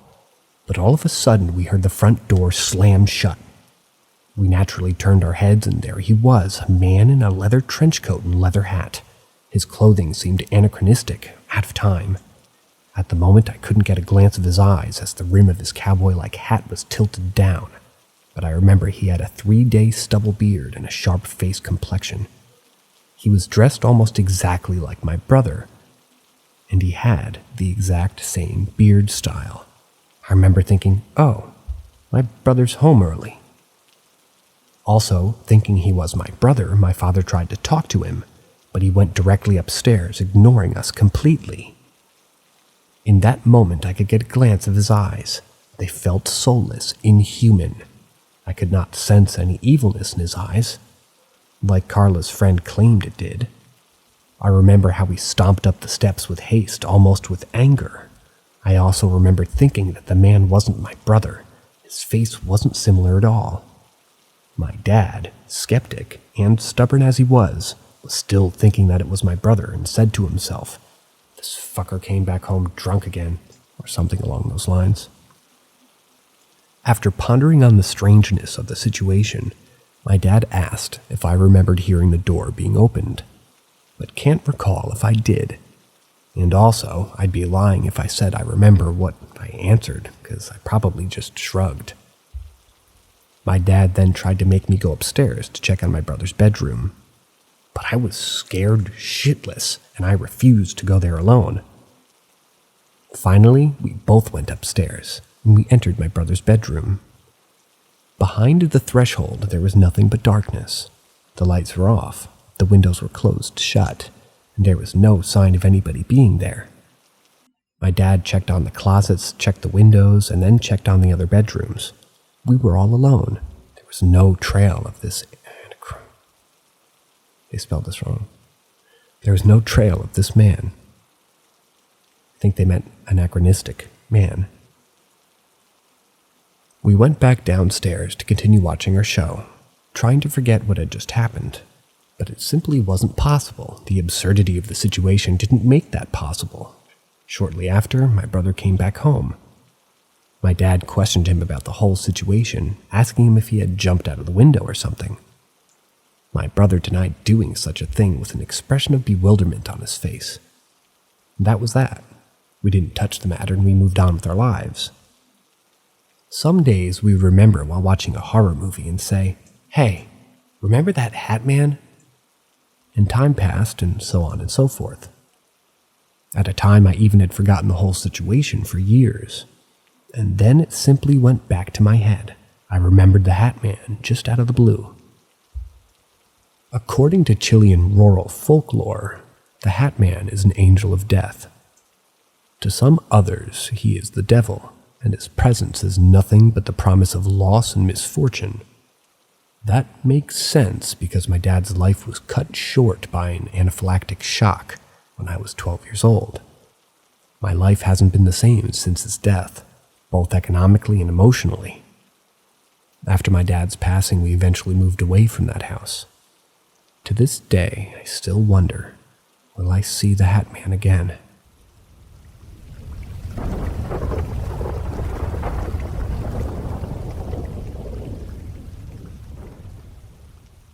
Story number 16, Yellow on Yellow. Back in 2004, my son and I were just with my aunt, driving back to my parents' house. I felt tired, so I fell asleep in the front passenger seat. I had a dream there was a small yellow pickup truck in front of us, when suddenly the driver slammed on their brakes, making us crash into this truck's rear end. The yellow truck had a yellow smiley emoji face on the back. I woke with a gasp, sitting up in my seat. I was reassured by my aunt that everything was okay, and I said, "As long as we don't crash into a yellow pickup truck with a happy face sticker on the back, we'll be fine." She asked me what I meant by that. I told her about my dream. She looked skeptical. "You'll see. When we get we'll see it." They crossed out letters here. An hour later, a small yellow pickup truck turned onto the highway we were on. And when the truck got in front of us, we saw the happy face sticker on the back of the truck. "There it is," I said to my aunt. I asked her to keep her distance, but at some point we were near the truck again, and sure enough, the driver slammed on their brakes, but we were able to avoid crashing into the back of that truck. My aunt drove around the truck and sped away, leaving the yellow truck behind.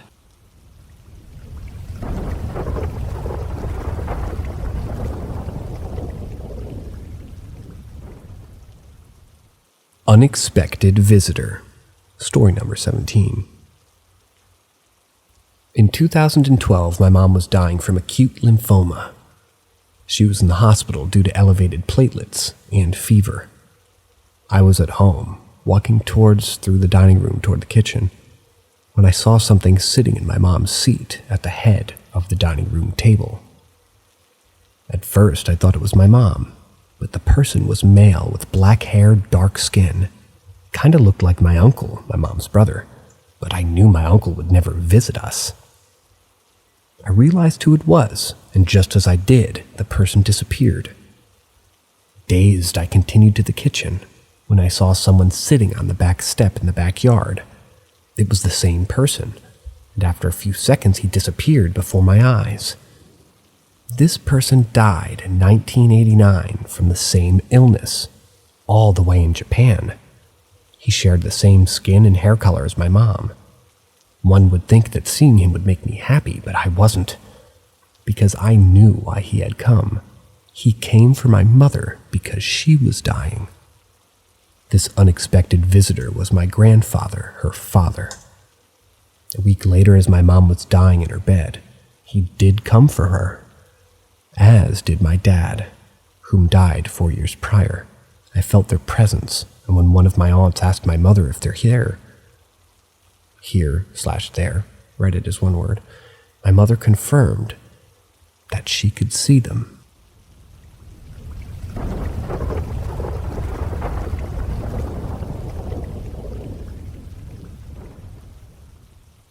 Story number 18. Hangman in a Hotel. When I was 13, my school orchestra went on a field trip to New York City. It was a fun field trip until we got to the hotel in Manhattan. The room I was assigned had 3 other girls, and it was uncomfortable, but I didn't know why.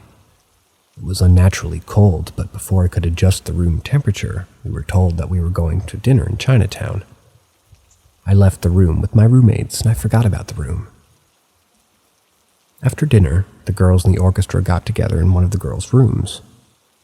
They talked about girl stuff. They were talking about which boys were cute, and when they asked me which boy I thought was cute, I drew a blank. I got bored and went back to my assigned room, which still felt unnaturally cold and uncomfortable. I told myself that it was just my nerves, because I was with a bunch of schoolmates I hardly knew anything about, and I was in New York City. Soon my roommates returned, saying that they were kicked out and told to go to bed. That night, when my roommates were getting some sleep, I couldn't sleep. I tossed and turned, and around 2 a.m. I turned towards the window. I noticed that the curtains were brighter, and to my shock, there was a shadow of a man hanging from his neck by a rope. I gasped, stifling my scream sitting up. The other girls asked me what was wrong, and I told them what I saw. They opened the curtains, the window, and one of them poked her head out, looking around. She told me that she saw nothing. She closed the window and the curtain, went back to bed. I turned my back away from the window, thinking I was just crazy. The next day we left New York City, after visiting the Statue of Liberty. I was relieved to go home. I didn't talk to anybody on the bus. I tried finding the hotel recently, but it's gone now. I don't know who the man was or why he hung himself.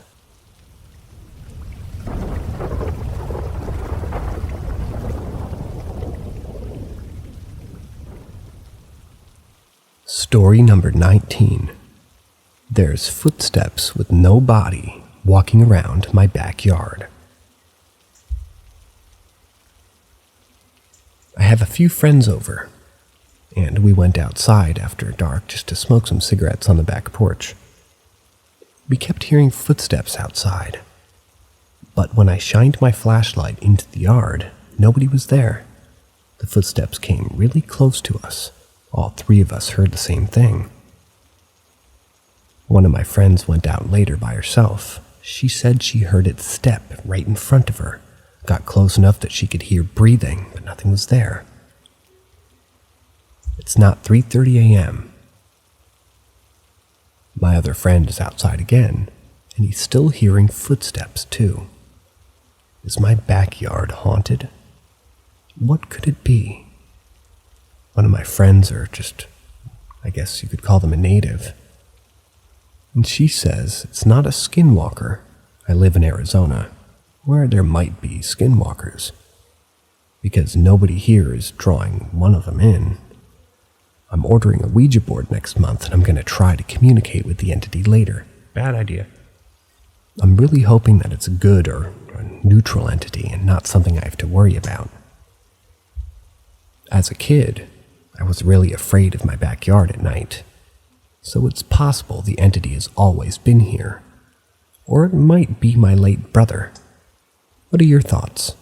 Should I put a line of salt outside my patio door? Other thing I'm thinking is somebody might be living under my patio. That's the end of today's stories. As usual, I hope you guys drop a comment, leave a like, and suggest this to other folks, so that way we can keep spending these evenings together. Alright, see ya.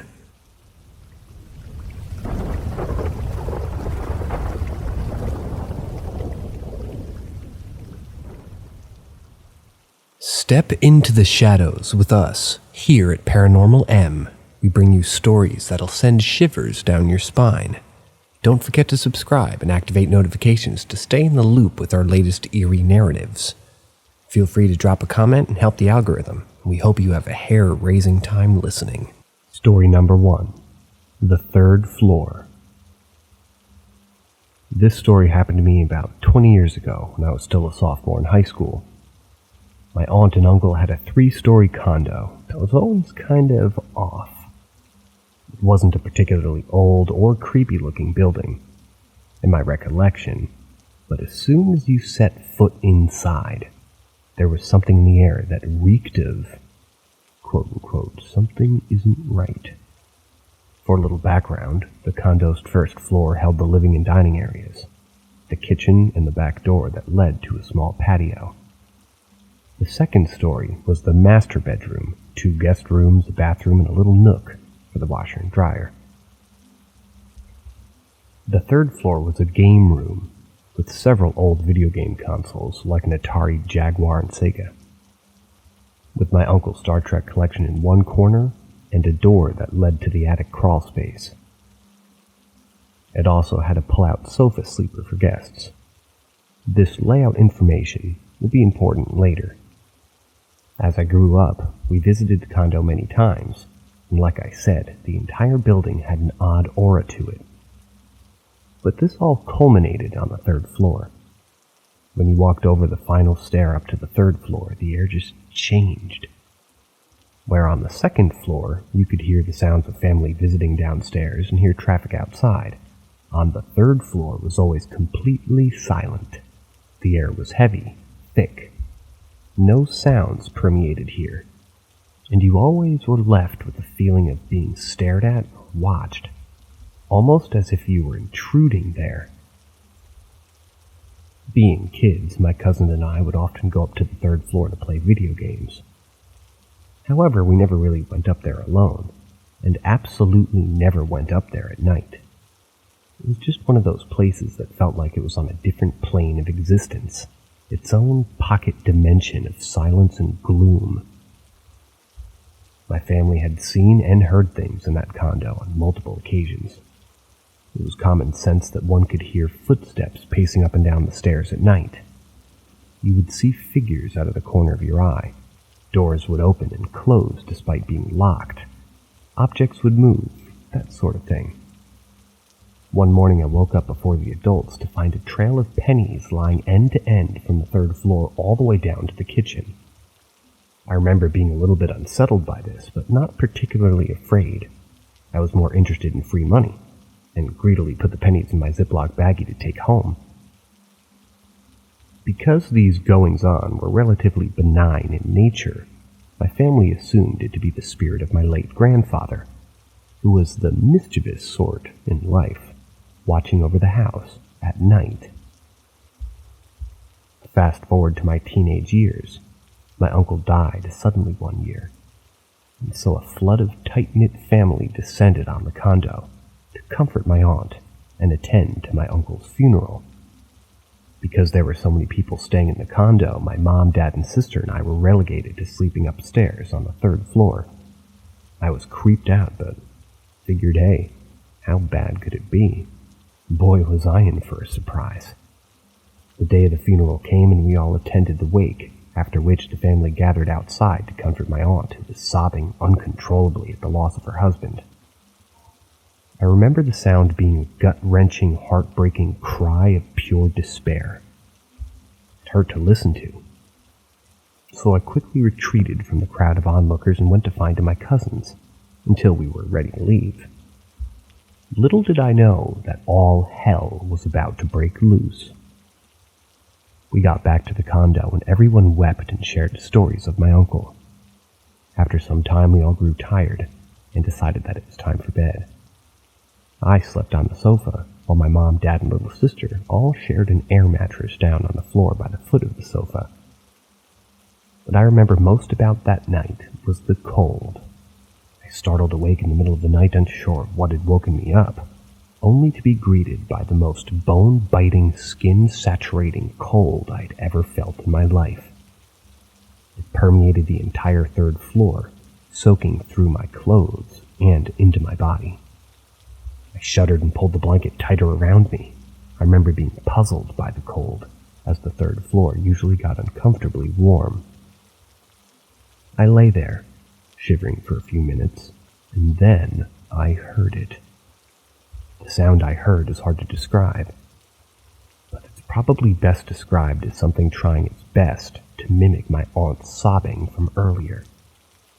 It was a dry, raspy voice, crying and choking, and carrying on in a mocking tone. And it was extremely loud, ear-splittingly loud. It was coming from the far corner of the room, over by the crawlspace door. I froze in terror. What on earth was going on? Was this some kind of an entity?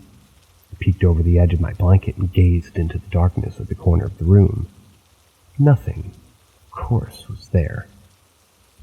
My mother, having had past experiences with paranormal things, had once told me that if anything scary ever happened like that, to ignore it and it would go away. So that's exactly what I tried to do. I squinted my eyes shut and pretended to be asleep. When that didn't work, I tried covering my head with the couch cushion to blot out the sound. That didn't work either. The sound stayed as loud as it had been, almost as if it were coming from inside my own head. I lay there for what seemed like minutes, but probably only about 45 seconds or so, when another noise grabbed my attention. The rustling of blankets. I peered out from underneath my own blanket to see my mother had bolted up on the air mattress. She looked left and right with a confused expression on her face, and then jumped up and ran down the stairs to the 2nd floor. My father and sister were still sound asleep. This next part is what my mom told me happened after she ran down the stairs. Mom got to the 2nd floor and immediately opened the master bedroom, thinking my aunt was awake and crying. Nope, sound asleep. Mom could still hear the wailing, so she checked all the other rooms on the 2nd floor. Everyone was asleep. Confused, she stood at the bottom of the stairs leading to the 3rd floor and listened to the wailing. Meanwhile, my fear had given way to curiosity. Glancing cautiously over towards the corner where the sound was coming from, I leaned over the banister and gazed down to the 2nd floor. I could see the hall light on downstairs, and Mom looking bewildered at the bottom of the steps. "Mom!" I called. She nearly jumped out of her skin, her head snapping up to look at me. "Are you looking for that wailing sound?" Mom's eyes widened. "You hear it too?" I nodded at this. "Why isn't anyone else waking up?" she called. I shrugged. She then turned away from me and headed toward the stairs leading to the 1st floor. As she rounded the corner towards the 1st floor, she ran headlong into my little cousin, his eyes wide-eyed. In tears and shaking. Mom asked him what was going on wrong, and he said, "He's coming to get me." Mom began to ask what was coming to get him. Then she saw it. A shadow, a humanoid, came lurching up the stairs toward them, blacker than darkness that surrounded it. As it approached, it began to morph, to grow into something monstrous. Now standing 7 or 8 feet tall, it began lunging up the remaining stairs at them, making a horrible sound as it came. Mom grabbed my cousin and began sprinting up the stairs, the shadow stomping just behind her. This cacophony caught my attention, and now, completely ignoring the wailing in the room with me, I craned my neck over the banister to see what was going on. I saw Mom sliding around the corner toward the 3rd floor stairs, a flood of shade and darkness filling the hallway behind her. My little cousin was screaming and clutching at her neck as she ran, taking the stairs 2 at a time. "Mom!" I cried. "Mom, it's right behind you, run!" She obliged and came flying up the final few steps to the 3rd floor. As soon as she cleared the landing, the wailing completely stopped, cut off, like someone pulling the plug on a speaker. She leapt into the air mattress with my cousin. I abandoned all pretenses of maturity and clambered onto the mattress with them. We all sat there, huddled in abject terror, staring into the darkness of the staircase. Nothing came, no shadow, no wailing, nothing. That's when the stomping started. Boom, boom, boom, up and down the stairs it went over and over, rattling the knickknacks on the walls, vibrating the floors. Still nobody woke up. After several minutes of this, the footsteps reached the 3rd floor and stopped dead. The temperature in the room immediately started to plummet, and Mom clearly had enough. She started violently shaking my father awake. "Wake up! Wake up!" When Dad woke up, everything got quiet again. He was groggy and annoyed, and asked us what we were even doing. We explained what had happened, my cousin still crying in my mother's arms, and he looked at us skeptically, but listened intently with us for any sounds in the house. Sounds never came for the rest of the night, but none of us really slept after that. In the morning, my cousin, still visibly shaken, explained to us what had happened to him before Mom found him. He said he heard a voice calling him from downstairs, and thought his father, my late uncle, had returned. He was young, and I don't think he understood the permanence of death. When he went down to investigate, he said he ran into the shadow, and that it was too big to be my daddy, end quote. I don't know what exactly happened that night. I've read about shadow people, about Jim, demons, but nothing quite matches the being that we saw that night. If anyone has a good answer, or has run into an entity like this, please feel free to let me know.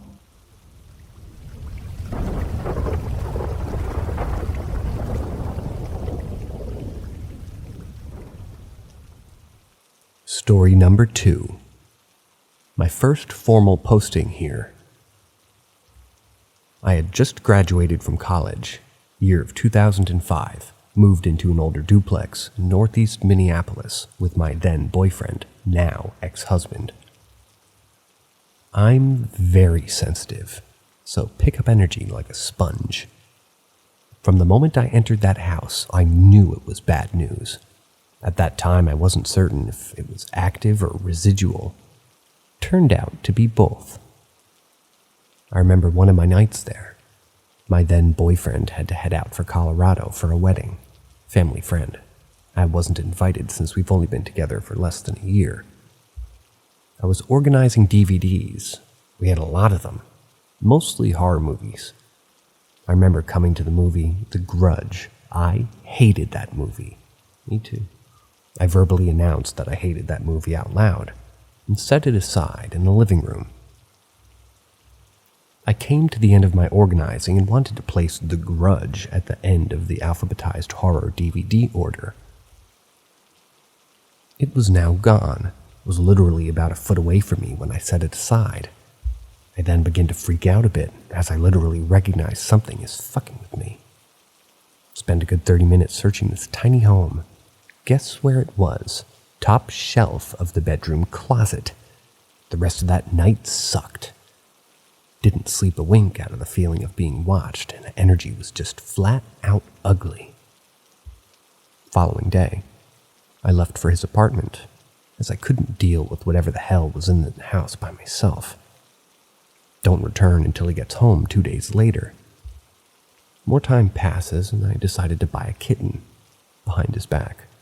He hated cats, but loved this 3-pound kitten. This detail is crucial further into the story. Well, more weird stuff happened over the next few months. Mainly objects moving around, corner basement light being turned on after we turned it off. Mostly harmless stuff. My ex played it off. He wasn't 100% on ghosts, demons, beings, etc. like I was, yet. The real weird stuff starts happening 6 to 8 months in. He never allowed the kitten to sleep with us. He'd bite our feet as he was teething. He was super playful. You know how these little ones can be. I had made him a beautiful area in the living room, a pet bed, a cat tree, and toys. It wasn't after long that he would start body slamming our bedroom door to let him get in. Whatever the hell was in that house was clearly tormenting him. Still, my ex was not allowing that little guy in. He wrote it up as an obnoxious kitten, not a potentially harassing being. A little more time passes, and I decide to return to school to study at the Aveda Institute, which was literally 10 minutes from us. I was getting ready one morning and I could hear my ex talking to himself. The bathroom was literally by my bedroom. I go into the bedroom and he was all confused. He thought I had been in our room as someone woke him up with a shoulder massage. It wasn't me or the cat. Let's fast forward a bit more. There was this particular night, the night before I started practical training for my aesthetic studies. This means you are hands-on. We went to bed just around 10. I had absolutely terrible night terrors that night. I was basically being chased down the street by some individual with a butcher knife. I woke up from my ex screaming. He was apparently having the identical dream. He was screaming, "Stop, stop!" We were both startled by this, chatted, then tried to get back to sleep just before 1. Most fucked up thing happens next. We both managed to fall back asleep, but I'm physically attacked by something on my face. All I remember is that I felt something like a match on my lower eyelid, and I was awoken by something super bright while my eyes were shut. I scream and wake him up. It's exactly 3 a.m. Sure as day, a huge welt on my lower eyelid. He finally admits he's starting to believe something is severely wrong here. I treat my eye. Thank God I didn't have to go to the ER. Who'd believe this? I then do the prayer of St. Michael. I'm not religious, but I do believe words hold power. I'd like to include the detail that my practice partner at Aveda saw this and asked what happened the next day. I lied, and I said it was a cigarette burn. She was a good friend of mine, but this was way too weird to share. Shortly after that burn incident, my ex and I were discussing moving. We were in our bedroom during this discussion. I had a dresser with 2 larger mirrors that I placed perfume on. Probably about 40-some bottles total. Please keep in mind, I was and am a pretty girly. Hard for me to say that, sorry guys. So, having 1,000,000 bottles of perfume isn't out of the ordinary. However, this is. We were discussing this pain in the ass entity, and next thing you know, both mirror trays of bottles were literally tossed off the dresser. It's like some unseen force had literally taken its long-ass arm and whipped them off. That was pretty much it. He was finally a full believer. You can't unsee that shit. We moved shortly after. Evil freaking house. Other things happened there, but I'm also a skeptic as well as a believer. You've gotta be. I'd also like to add that we didn't use drugs. He didn't drink, and I only did social things on weekends. Over the years, I feel that I've gained a greater understanding of the unknown, and realize a lot of these entities are truly energy parasites. I'd like to say that humanity is a lot stronger than it knows. Please seek truth, guys. Enjoy your journey.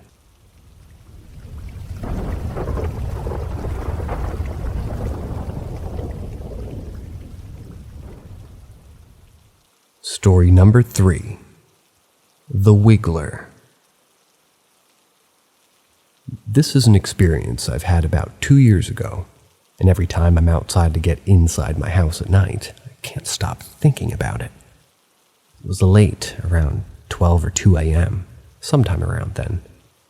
I was dropping off my girlfriend at the time back at her house. It was raining kind of hard, but then stopped by the time I reached my house after I dropped her off. There's this Korean church across the road near my house, which is dimly lit. I'm looking at the church to get my keys to unlock the door, and there's a person that's at least 6 feet tall staring at me from the church in the dimly lit area. Which I should add in, the light was illuminating this cross that was underneath the light. Like anything underneath this light you can 100% see. But for me, because I'm at least 100 feet away from it, it was a very orangish, old light. The figure that was standing in the spotlight that light was giving was still pure black. I could not see a facial expression or anything. After this incident, I tried to reenact this experience. I could see at least how human and lively they were. This figure was neither of those. My heart begins to start beating quicker because I start thinking to myself, like, that's not right, and it wasn't. I'm still struggling to get the keys into the lock because I keep looking over and focusing on this figure. I finally have my keys in the door and unlock it to finally go inside. As I turned to see what that thing was, one last time, it was running towards me. Its arms were above its head and it was waving them, but they were super wiggly. I don't even know how to explain it. It's as if you were to strum a guitar string and the string waves and wiggles. Its arm were doing exactly that. So I guess this guy's saying that it was moving like a waveform. It's about 40 to 50 feet away from me at this point, and I can still see no facial expression or anything. It's just darker than the night sky. I hurry up to go inside and lock the door, scared to look out the window. It's the next day, still shocked and scared. Never seen it since then. I started calling it the Wiggler ever since then. It just kinda suits it. I have a similar story.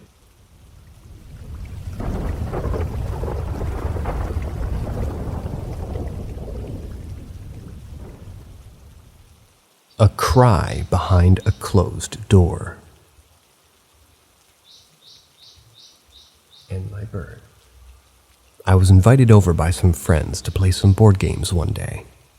It was late at night and it was raining pretty bad. We just finished a round of cards against humanity. One of the friends starts talking about ghosts and her experiences with them. She then tells all of us that there was a girl that lived here before that took her own life in the closet next to the bed. She told us that sometimes when she sleeps, she can hear a soft cry coming from the closet. It's been a while, so I can remember if she said that she experienced anything else, but that's what stuck with me. She said, if you put your head on the door, close your eyes, and listen very carefully, you can hear her cry sometimes. Well, that's exactly what I did. Nothing happened for a while till everyone walked out of the room to go get pizza that we ordered. I closed my eyes and one last time before I was going to give up, and I heard her. It was a whimper, like a very, very soft cry. A cry you would do if you were around people and just didn't want anyone to hear.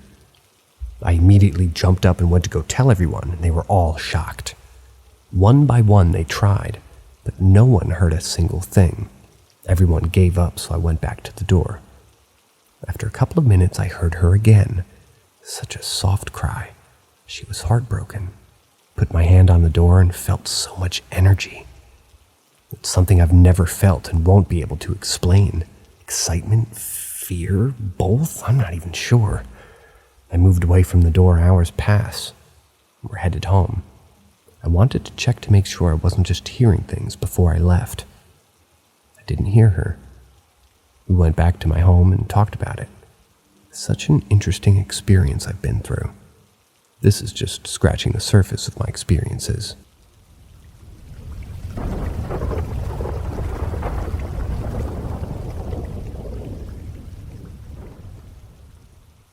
Story number 5. Time Loop. When I was young, like grade 4, I think I got stuck in some sort of time loop. I literally remember it like it was yesterday, because it was so profound and odd that it just never left me. I was in class, sitting at the back right-hand side of the room. The teacher's desk was on the right side wall, but the teacher was standing down in the far left corner, standing at the projector. I needed to ask her a question, so I got up from my desk and started running. Bad, I know, but running around the desks to go get her. On my way, I passed by the teacher's desk. As I ran by, I looked down at her car keys on the desk and took note of them. Just a weird kid who noticed stuff. My head moved as I ran forward, and my gaze stayed fixed on the keys for a second. Then I looked back forward, just about going to continue running toward the teacher, but out of nowhere I went back. All of a sudden I was running past the teacher's desk again, and noticing her keys again. Then it happened again, and again, about 3 or 4 times. By the end of it, I was so extremely confused and thrown off that I stopped running completely and just stood there, stunned, almost off balance, just completely baffled, because I swear I just ran past that desk 4 times. The whole thing only lasted maybe 5 seconds, just repeatedly running past the desk and noticing the keys. People in class laughed at me because I seemingly was totally normal as I ran past the desk, and then just suddenly stopped, looking totally dizzy and confused.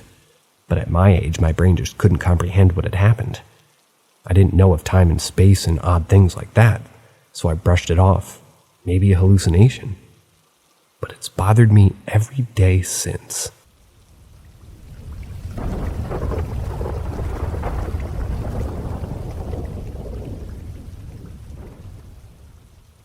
Story number 6. I think my deceased dad saved my life. This happened quite a while ago, and several years after his death. I should mention that my dad was a heavy smoker, and the family car always smelt of cigarette smoke. This was before the dangers of smoking were really publicized, and I always associated the smell with warmth and security. Neither I nor anybody else in my family smoke. I was driving home through the village where I used to live. It was broad daylight, and my mind was on other things. I wasn't really paying attention to what I was doing. I abruptly realized that I was approaching a treacherous T-junction far too fast. It was one with poor visibility where you really needed to stop to check properly for traffic before pulling out. I went to stop on the brake pedal, and it was already mostly to the floor, and at the same time the car was filled with the smell of cigarette smoke. The car did have an emergency stop in the nick of time, and as I took a deep breath and unpicked my fingers from the steering wheel, I heard his voice say, "Now concentrate, you daft bat," which is exactly the sort of thing that he would have said. So thanks. Dad, I miss you.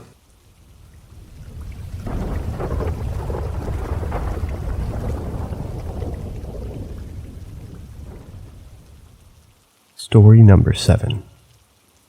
We should always believe our children. Don't take their voice away. I think when you do that, and when you dismiss them, it makes them more vulnerable. I also like to share a bed with my son for this reason. My husband wanted him in his own bed tonight, and not very long after, my kid was calling for us.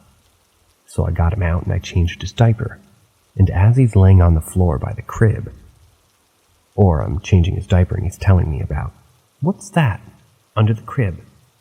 I asked him about it. I asked if it was mean or friendly, and he said friendly. Thank God. But the point is, we have to help our children and build them up and let their voices be heard and treated with respect, just as we would want to be treated ourselves. I think love, especially from a parent, is the strongest shit. It's my most absolute hard boundary. No means no. Don't fuck with my kid. I've had my own paranormal encounters as a child, and when I was a child, they were much stronger and scarier.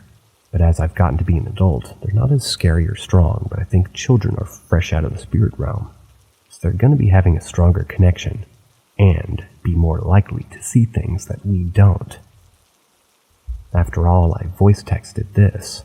I'm now sleeping in a bed with my son, and I'm going to go to bed myself. Good night. Good night.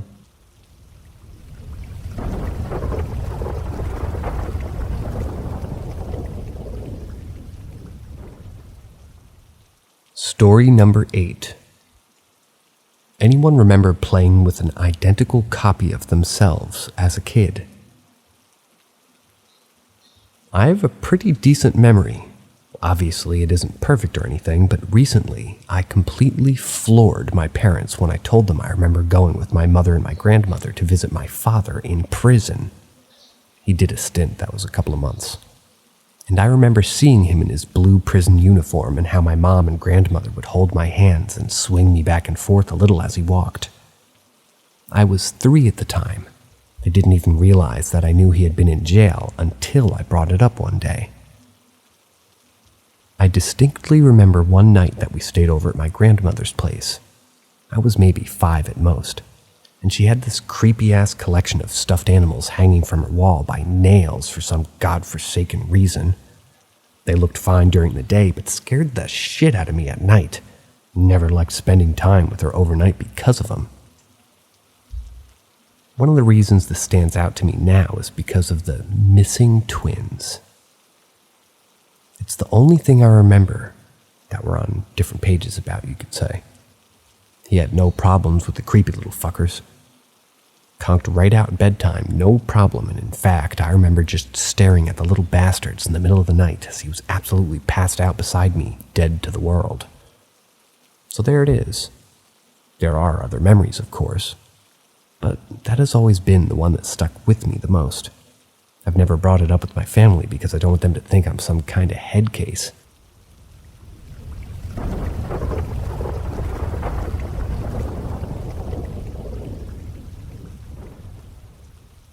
Story number 9.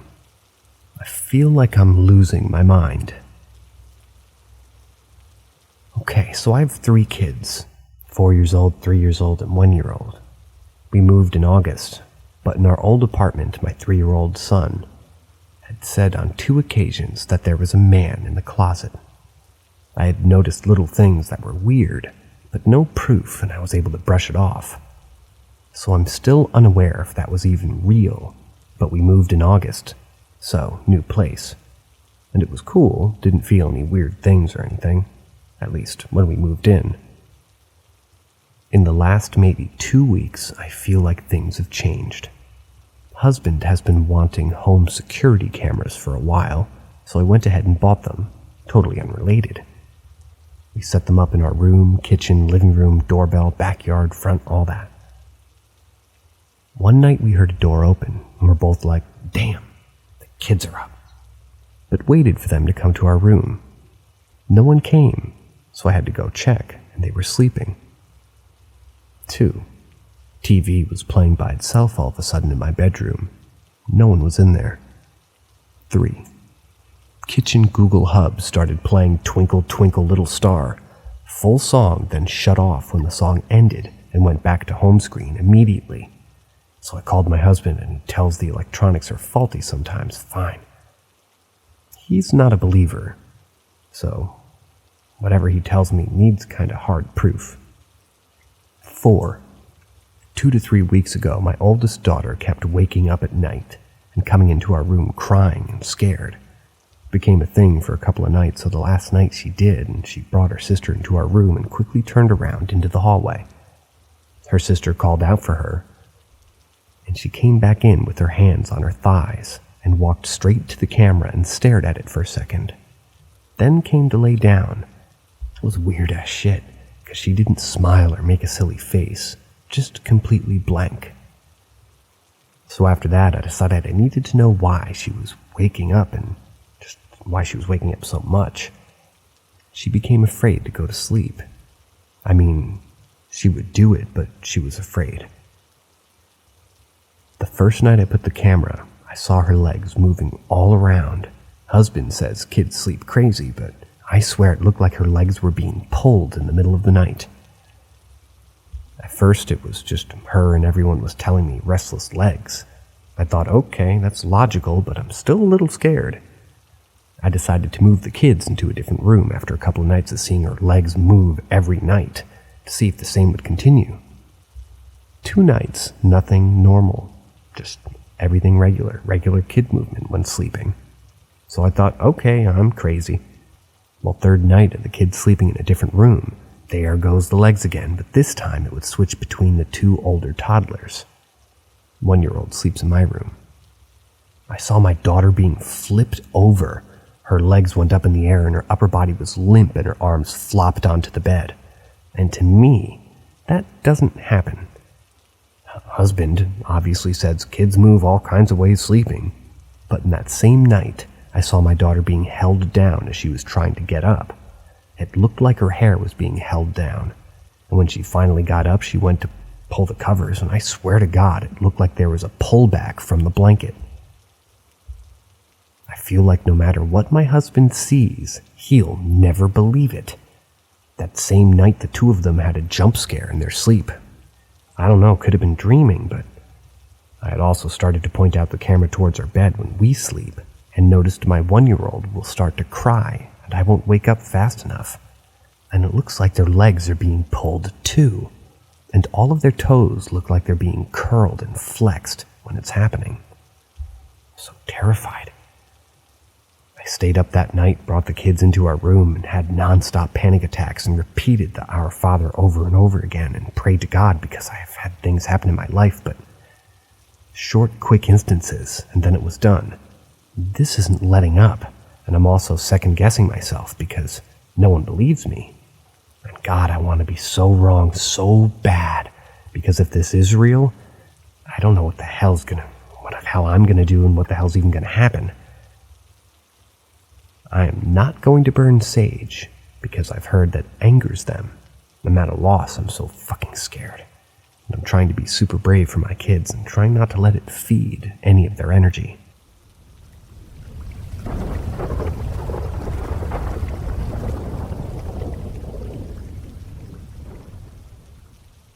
Story number 10. Strange figure in front of the bathroom. At first, I want to say that I used to be highly interested in paranormal since I was young, but still pretty skeptical about it. Sure, sometimes I see shady figures in the sides of my eyes, especially while working at my desk. Also, I could swear that I saw some figure reflecting in the window above my desk, but that could have been some illusions that my imagination made up.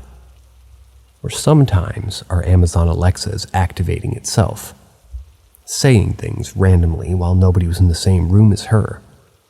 Most of the times we didn't even talk at all, so there's no way that it misunderstood something that we said. But it could still be some technical issues, though. Also, you can hear some sounds in the house from time to time, like footsteps or something knocking against the walls. But that could possibly come from the neighbors next door. I noticed that you can hear them talking or working on their house from time to time. Lately, though, some incident happened to my girlfriend and we really couldn't explain it. She needed to go use the toilet at night. While she sat on the toilet, our toilet is looking right at the bathroom door, and in the middle of the door is made out of frosted glass. Suddenly, some figure fastly went from right to left, right into the bedroom. She said that she was pretty shocked. Couldn't be me since I was already sleeping. Plus, she described it as taller than me and also incredibly thin. Somehow like it was a human figure, but kind of disproportionate. She just saw it for a moment, and it was very blurred because of the frosted glass. But she said if she had to describe it, it would most likely have been an absurdly tall woman in some white dress or something like that. She was so terrified that she wasn't able to come out of the bathroom, so she decided to call me to wake me up. I searched the whole house, but there was nobody around and no sign of someone breaking in or stuff like that. So it wasn't me. It surely wasn't the cats.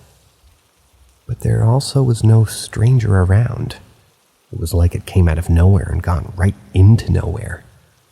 My girlfriend swears that it was no illusion, and by her reaction that night, I totally believe her.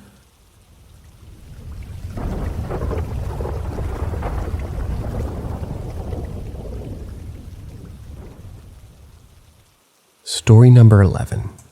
Had a weird experience that basically broke me mentally for a bit. I'm currently staying in some friend's garage made into a temporary apartment until I get back on my feet. Right off the bat of moving in, I got weird vibes. For the first couple of weeks, I kept having intense nightmares that were partially sleep paralysis, where someone or some things in the garage with me, hiding in the corners, watching me, then slithering around and peeking at me from below the side of my bed, or something coming up behind me and grabbing me. One specific window in the garage creeps me out the most. It's not covered with anything, so if anyone was outside, they could look in. But I can't see out due to the lights I have on inside. My cat will often sit on the window and scratch at it if she's trying to get to something outside of it, which is weird for her because she's freaked out by going outside at all. Kind of a big, wimpy, indoor, pampered baby. So the only conclusion I have is that there's something out there that she's trying to get at. One day a couple of weeks ago, I was listening to music on my headphones. I had my laptop open, had nothing but the main screen on it. I was dancing around, vibing to music, when I suddenly heard a weird, deep sound somewhere in the garage with me when the song I had on was ending, and I could slightly hear my surroundings again. I turned around, and on my laptop, the screen was suddenly jumbled and glitchy. It was kind of started to have a flash and a shadow. These weird symbols that didn't look familiar at all.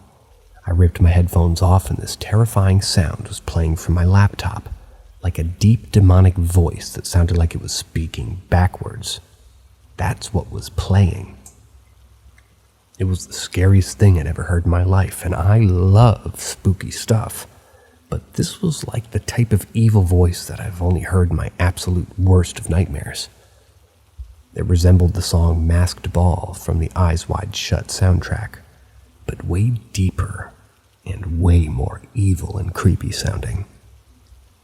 The strange, glitchy symbols kept flashing and changing on the screen, while this weird, backwards voice was speaking through my laptop. I tried to shut it off or hit escape, but nothing was working. Finally slammed it shut and immediately had a really bad panic attack. I ran inside to my friend's house and told them what happened, while I had an absolute meltdown. I made them go back into the garage with me and inspect the laptop, and the plugs, everything. They tried to explain why it did that. We couldn't find an answer. What's even weirder is that we all noticed that my laptop was actually still on mute from when I muted it a couple of days earlier, making it even more strange that I was hearing this coming from my laptop speakers. It shouldn't have been possible.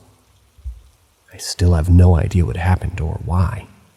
I'd love to chalk it up to some weird technological glitch, but I don't know. There was absolutely nothing opened on my laptop at all, and it was muted. I don't have schizophrenia, and I'm not crazy or anything. Like, I swear on my life this happened, and it wasn't a hallucination or something.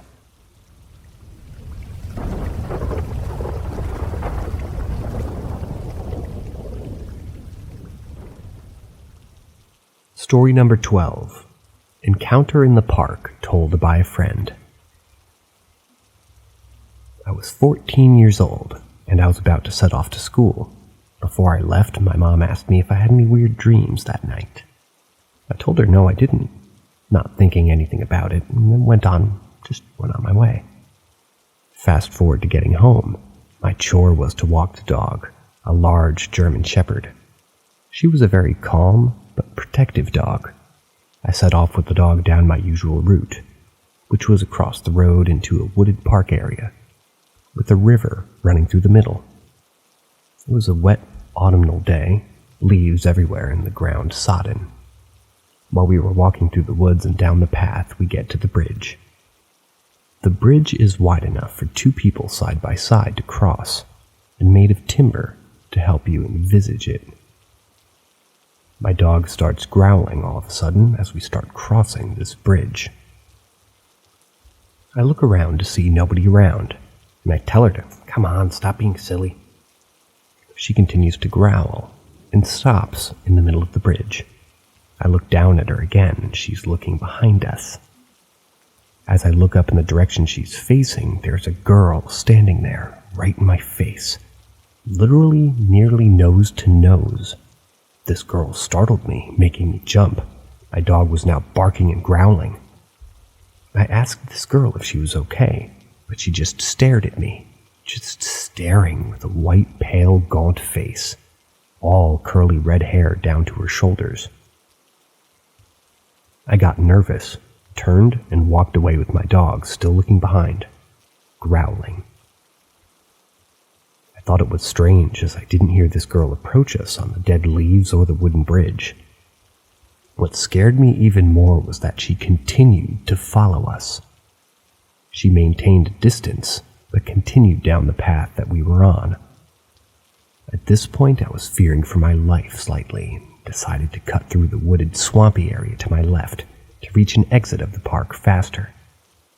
As I cut through this area, I thought I wouldn't be followed due to the ground. To my horror, we were followed, and this girl continued through the swampy ground toward the exit. Once my dog and I got to the exit, we left the park and ran across the road immediately. I turned and noticed the red-haired girl stopped at the gate, then proceeded to turn around and head back into the woods. I went home and told my mom about this experience immediately, to which she replied, "Did the girl have red hair?" I was stunned, and I told her yes. My mom then said she dreamt about a red-haired girl last night. I never walked the dog through those woods again. So after reading this encounter, probably not told as well as my best friend, what do you wonderful people think this was? A spirit that maybe passed in the woods? A girl playing a prank to scare people? My friend and I can't wait to hear your thoughts on this. Strange how he didn't hear the girl approach, and that the dog wasn't happy, usually not growling at any stranger during walks. Also the fact that his mom dreamt of the same girl the night before. Let's answer this fine lady. What do you guys think that was? That's a pretty vivid account on my watch.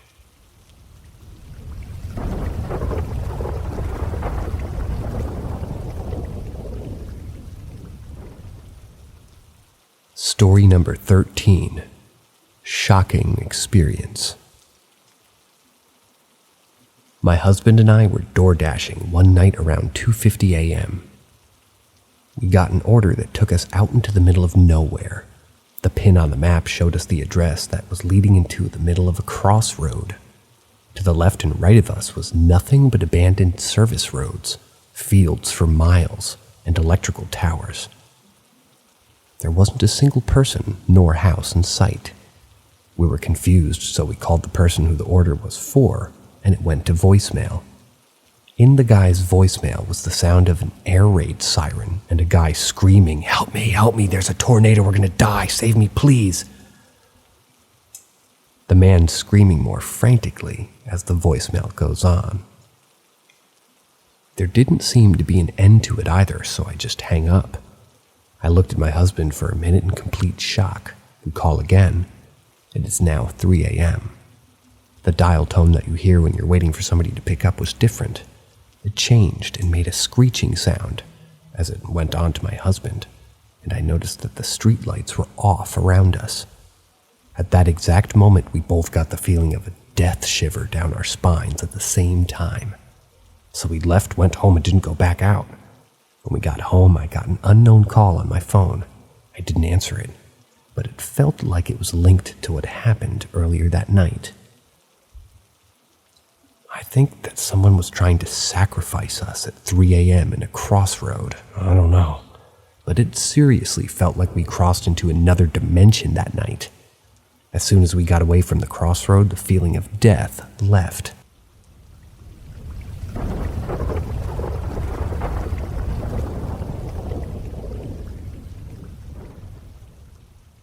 Story number 14, Childhood Hooded Figure. So this was something that happened when I was 6 or 7, and until this day, I have no explanation for what happened.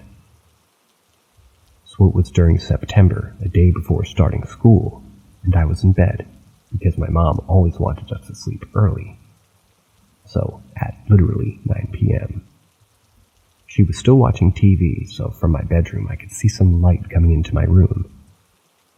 To prepare myself to sleep, I always used to play with plushies, and as I was playing I feel a shadow on my face, like someone was standing in front of the door. I immediately think that it's my mom or dad that caught me not sleeping, so I pretend that I'm asleep. I open my eyes and I see something standing in my doorway, and it's wearing a long cape with a hood on, but it's short. So I assume it's either my mom or brother trying to see if I'm sleeping, because it's standing there for far too long, so I confess that I wasn't sleeping, and the thing doesn't talk back and still doesn't move. So I'm like, maybe it's a weird shape I'm seeing from something hanging on my door. And as I'm thinking that, this entity moves closer. So I close my eyes and open them back to see if I'm hallucinating, and it moves closer again. At this point I'm scared, so I try to hide behind the covers, and I see it at the edge of the bed, literally next to my head. And I notice that it's wearing black gloves, and it puts its hand on the wood of my bed and inches closer to my face. So that's when I hide under the covers. I know I wasn't dreaming, because after that my mom closed the TV and I heard her go to her room. I was so convinced that it was a person that I even told my brother that I know it was him that came into my room to scare me, but he denied it and told me it was probably Mom. The thing is, this happened a few days after I found a dead bird on my window, and my dad's family are known to use black magic. My mom always suspected that the house was haunted, and I've had some experiences when I grew up, but never a full figure. Only something touching me or something moving.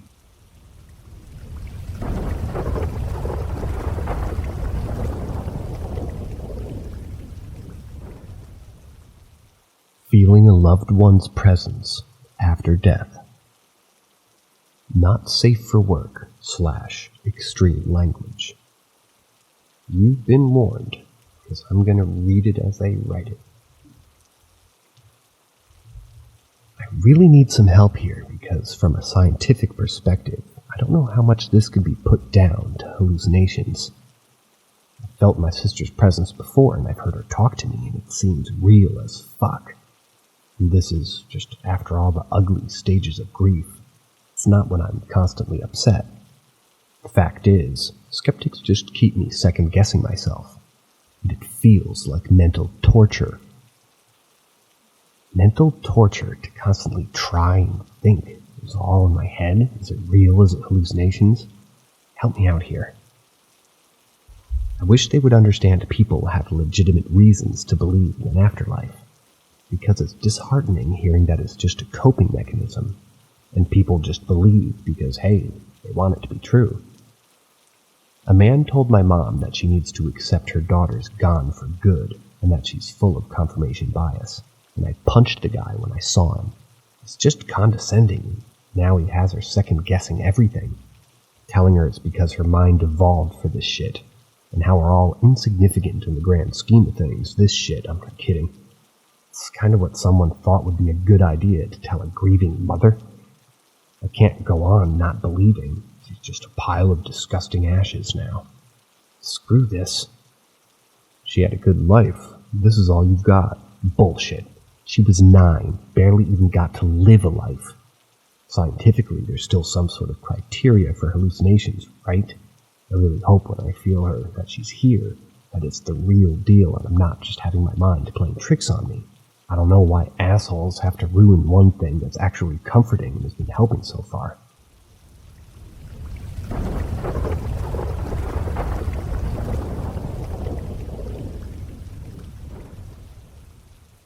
Story number 16. Please help me figure out this weird event.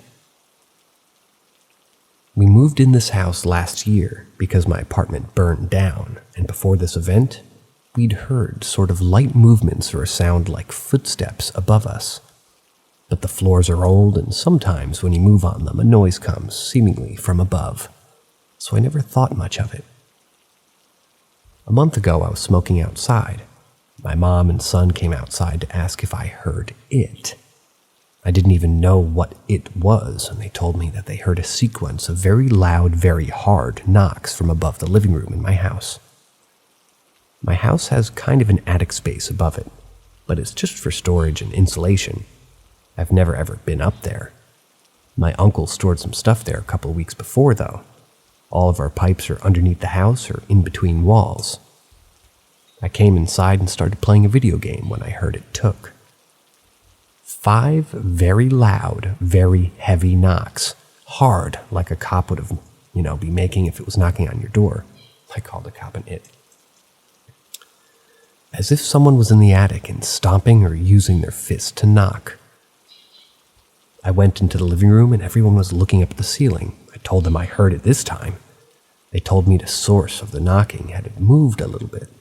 We were standing around waiting for it to happen again. It sounded to me like it came from between 2 rooms, one of which is the laundry room. So I went into the laundry room to listen. Sure as shit, the knocking happens exactly the same way, but it had moved even further from the first position and was right above the laundry room. It was a little louder too. My son started to get scared and I told him it was probably just an animal or something. We moved to the family room next to the front door because my family was a little spooked now. The family room is on the other side of one of the walls in the laundry room. We were on our way out the door and my grandma was looking up and said something. Don't remember what exactly, but when it happened again, right above my grandma, as if he replied to what she said. The sound had moved again. It was right above us. We went outside and I called the non-emergency police because, I thought it's possible someone could have been up there. I didn't think it really was. I thought maybe it was an animal. The officer took a long time to get there, too. He went up into the attic and saw nothing. Not even animal poop or anything that would indicate the source of the noise. The whole event had us on edge for the rest of the day. It was just so loud and seemed to follow us in the house. We hadn't heard it before or since.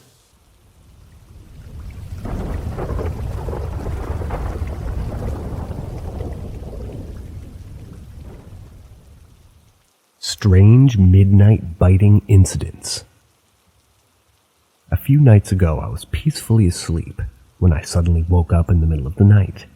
I felt an aggressive biting sensation on my forearm, and something had a tight grip on it. Panicking, I began shouting for help, as my mother was in another room, but to my horror, I couldn't open the door or turn on the light. After what felt like an eternity, my mother rushed to my aid. However, when she turned on the light, there was nothing there. We checked behind the furniture in every corner of the room, but there was no sign of an intruder or any logical explanation for what had just occurred. To make matters even more unsettling, a similar incident happened a few days later. This time it was on the palm of my hand, and when my mother arrived and switched on the light, my hand had turned slightly red, as if it had been affected, but there were no visible marks or injuries.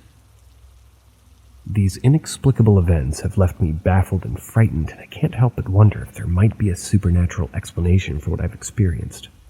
Has anyone else encountered something similar? Or have any insights into what could be happening?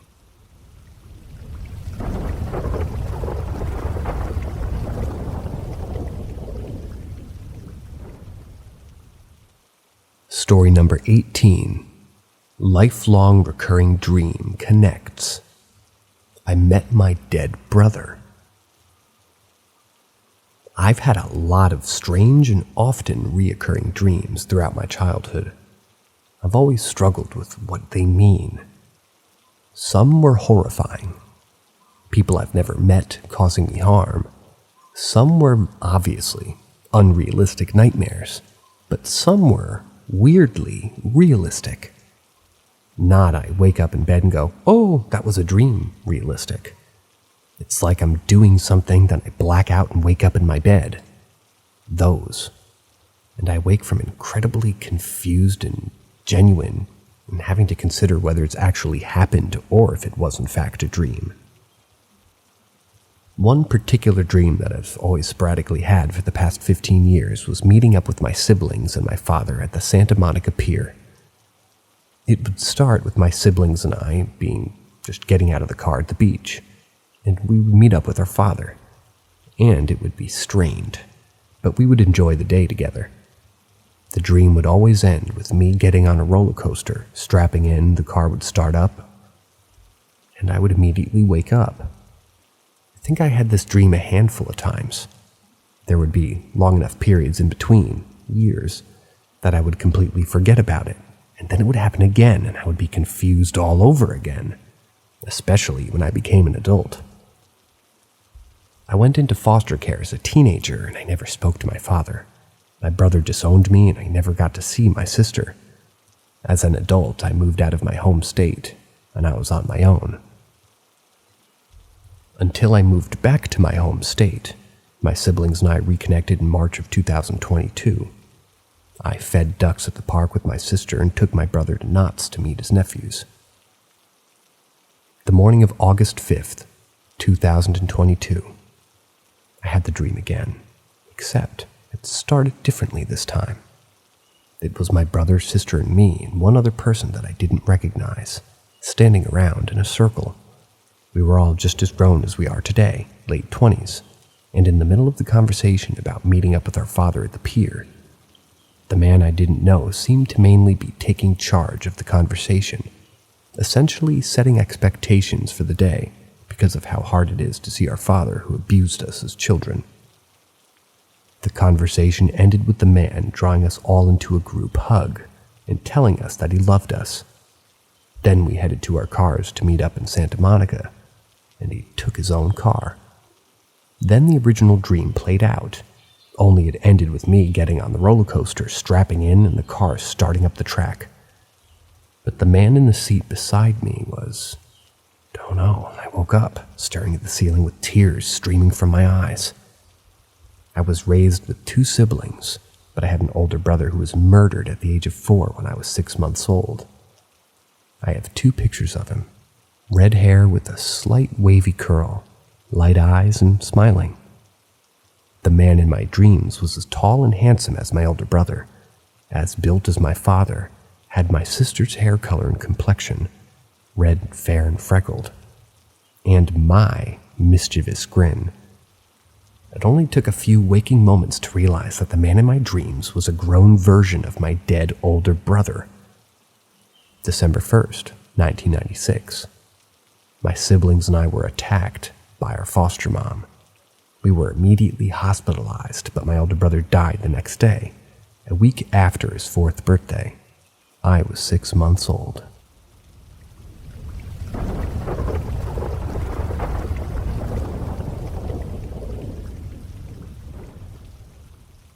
Story number 19. Chronically haunted. I've suffered from insomnia and sleep paralysis and the strangest dreams and nightmares. I'm a super light sleeper. I've always been scared of the dark, and I'm 100% the type that turns lights off and sprints to my bed. My sleep paralysis is pretty typical. I'll wake up and feel this darkness and pressure and panic. I don't automatically realize that's what it is. I'll usually think it's some sort of dark presence with malice attacking me. I'll try to scream at it, banish it the way I've seen in movies. But when I come out of it, I can recognize that it's just sleep paralysis.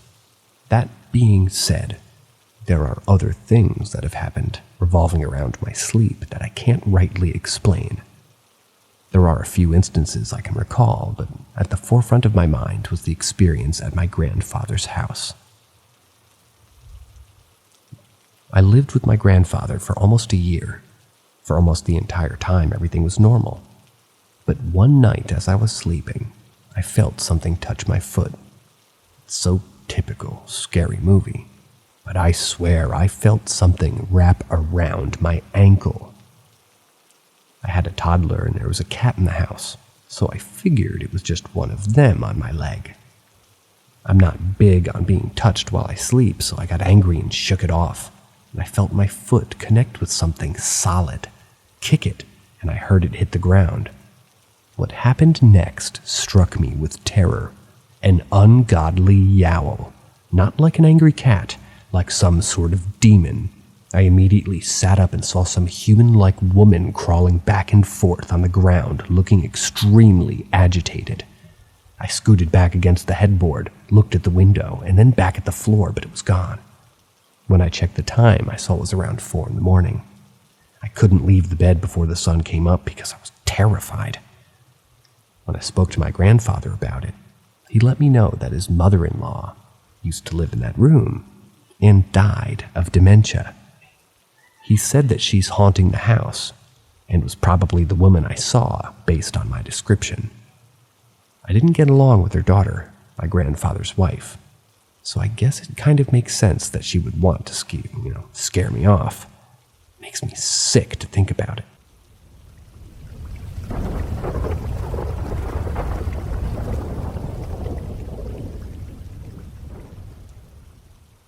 Greetings from Paranormal M, your guide to uncharted territories of the supernatural. Be sure to hit that subscribe button and turn on notifications to stay informed about our latest spine-tingling tales. We hope you're prepared for a journey into the mysterious, the ghost sighting that made me a believer. This incident occurred sometime in 1982, before I joined the U.S. Air Force. Around 1982, I was in college, and we were living in a rented bottom apartment in this is hard to say.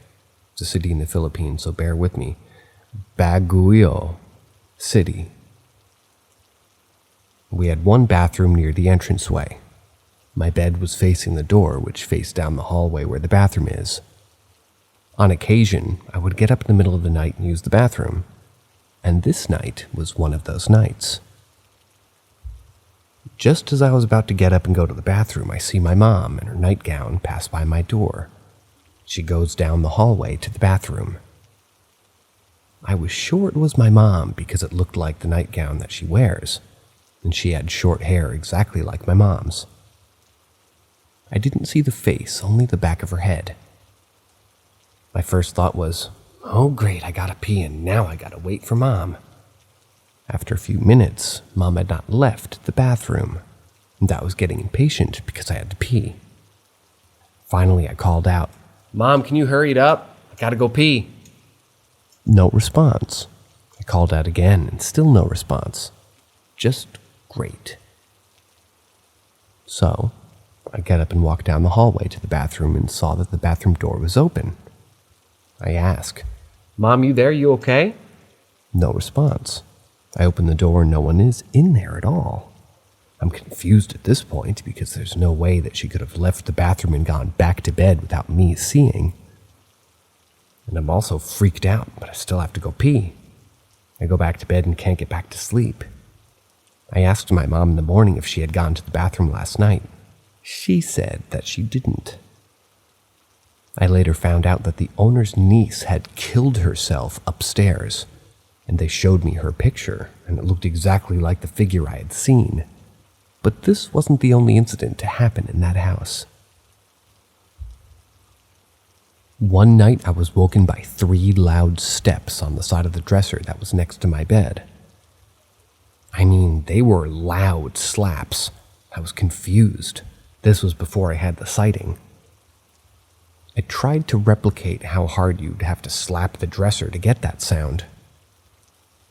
I found out that I had to slap that dresser very hard to replicate the slaps that happened literally a few inches from my head. The only other incident also happened while I was in college. I was taking engineering and I was working on my plate for my mechanical drawing class. It was late at night, but I was busy, and for some reason I looked up from my drawing to look at a shoe in front of me on the floor. The shoe suddenly moved by itself across the floor about 4 feet. I freaked out and ran out of the bathroom. I didn't bother finishing my project. Crap. But those were the only 3 incidents that I can remember from that house. Years later, my brother and sister would tell me that they would hear footsteps in the kitchen as well.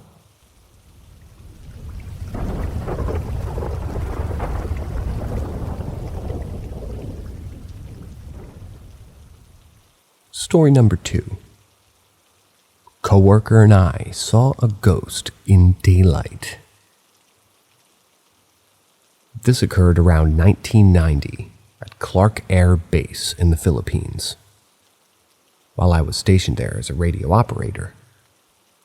I worked in the building 829 high-frequency receiver site. The building was surrounded by the antenna field, so it was clear all around. It was located about a mile off the main road. Not everyone had cars back then, and many people just took the base shuttle bus and walked down the road to the building. It was not uncommon to see people walking up and down the road during shift change. I picked up my friend Derek from off base, since we were both living off base at the time. It was around 18-15 hours, and we were halfway down the road heading towards the receiver site. Usually, if I saw someone walking toward the building, I'd give them a lift the rest of the way in. So here we were, driving on that road, not full daylight, but you could still see everything. There was no grass tall enough to hide someone.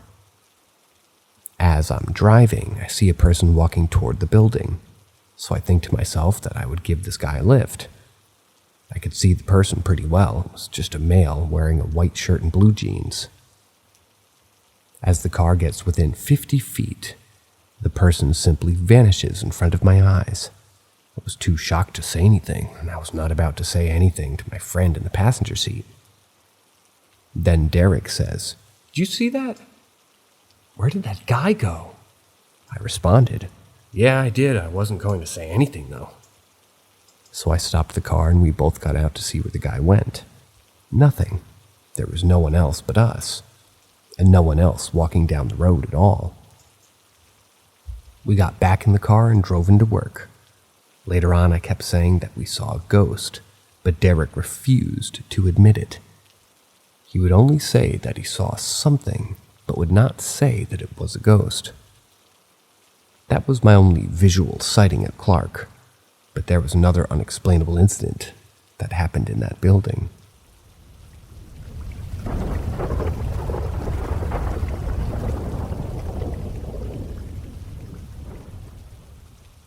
Story number 3, The Whisper.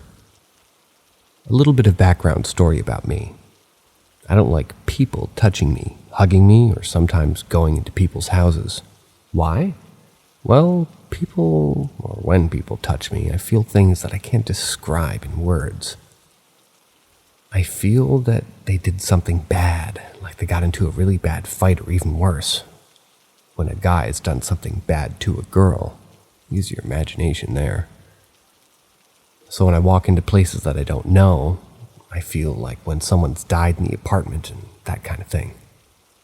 I avoid hospitals because I can feel hands touching me and I get goosebumps and really bad headaches. For example, I was looking for an apartment like a month ago with my mother. I like to hear her input into things. My mother is my best friend. So we walked into the apartment and automatically I got a pain in my stomach and I had a headache.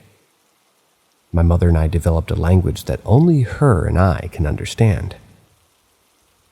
I walked into the kitchen of the apartment and I told her, "Mom, a lot of people died here and I can't live here." So my mom decided to tell the realtor no thank you to the apartment. It's too big for her. The guy decided to reply, "Ma'am, this apartment is really cheap. The usual rent is $3,000, and now it's $1,600. I live in a New York City apartment." My mom, "Yeah, I understand, but no thank you." We were walking downstairs, and a lady that lived in one apartment below the apartment that we were looking at came out of her door and said to my mom in Spanish, "Don't move in there.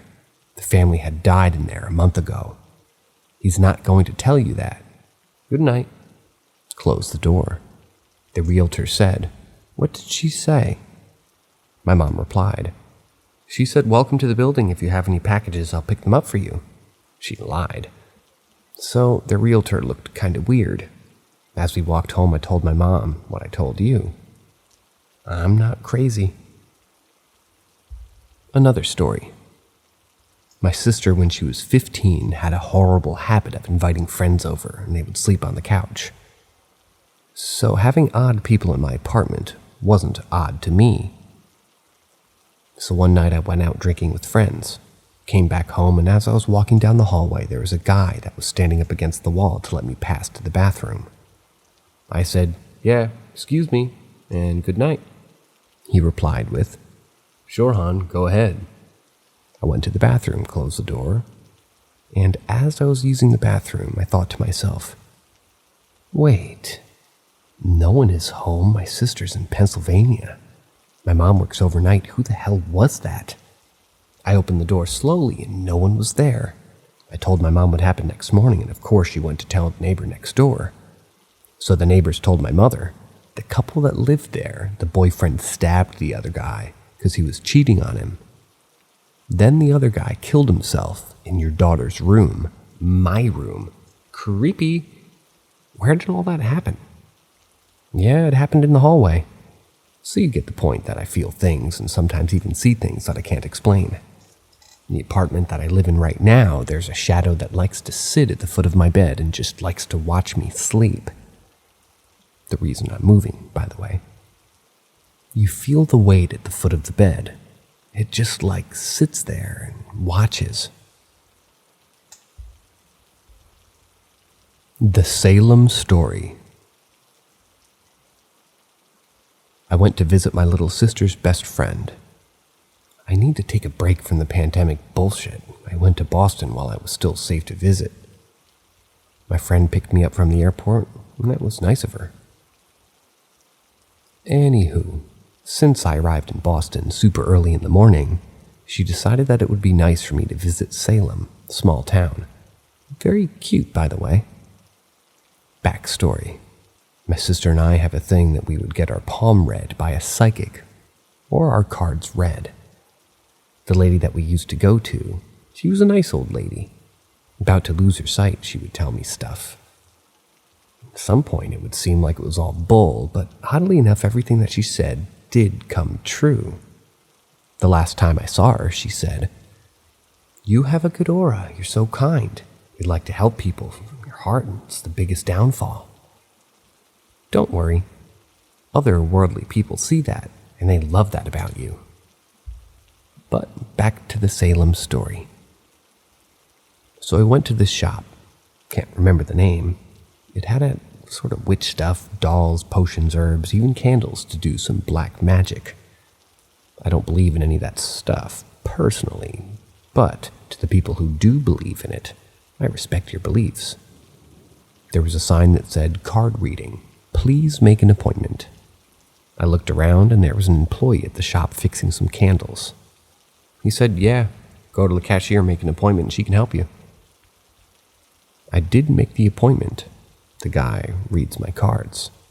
Says some odd stuff, but one thing that I can say that stood out is that he said that there's a lady that is with me at all times.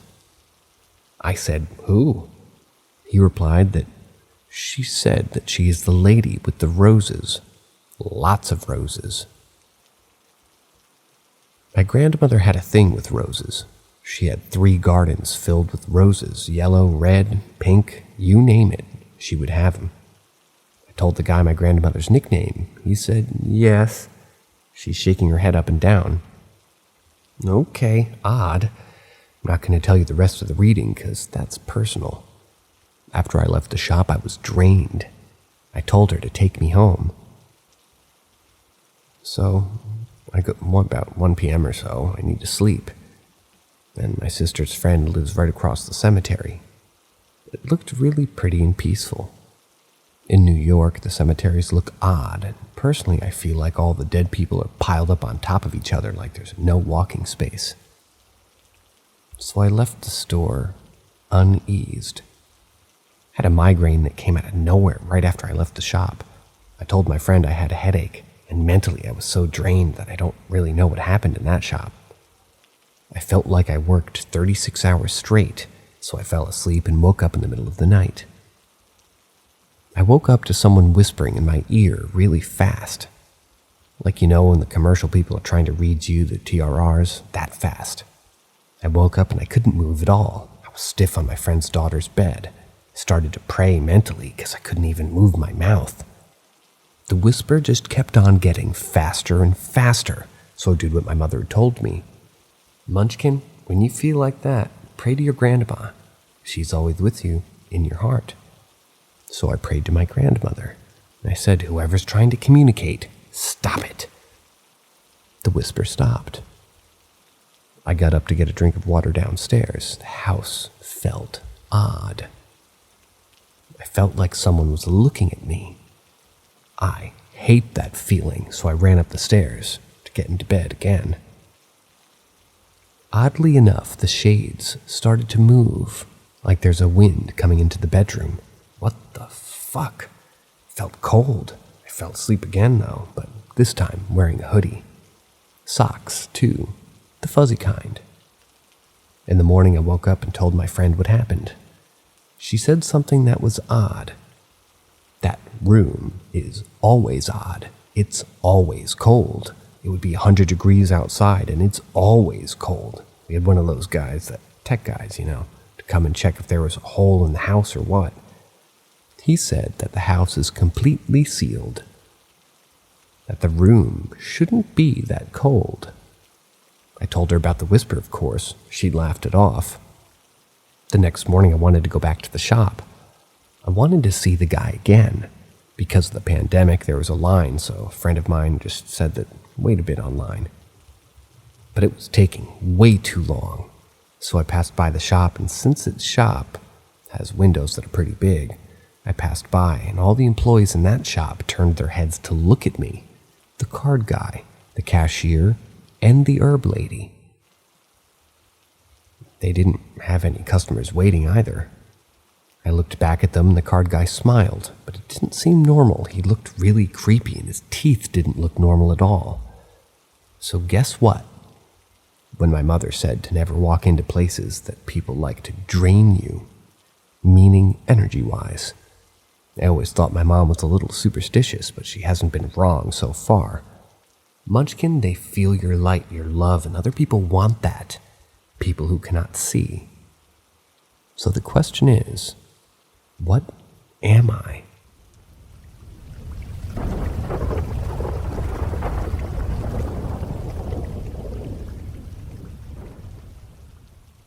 Story number 4. Tall, black, hooded shadow. My mother lives in a weird building. The basement is a little creepy because it's dark.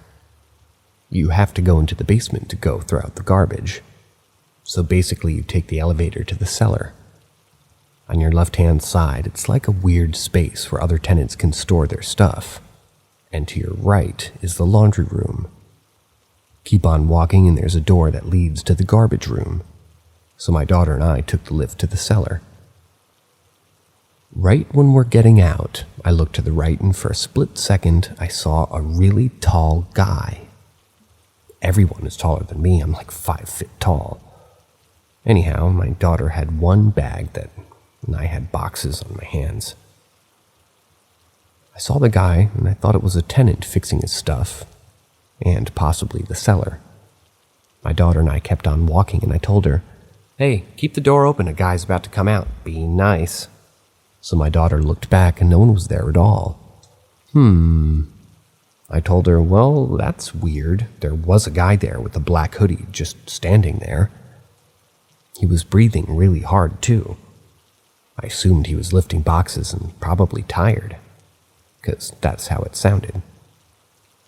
Question: did he take the elevator while we didn't look? Nope, because my sister called me right at that moment that I was talking to my daughter about the guy saying, "Hey, wait, I want to smoke a cigarette. Can you wait? I'm in the elevator." My mom lives at the 20th floor. So yeah, there was a guy there, and I saw him. I don't know who he was, but my daughter says it was a shadow man. Don't know what that means, but I do know one thing. I can see things that I can't explain, and hear things that are odd. Whispers. Don't know who that guy was, but he looked really dingy looking.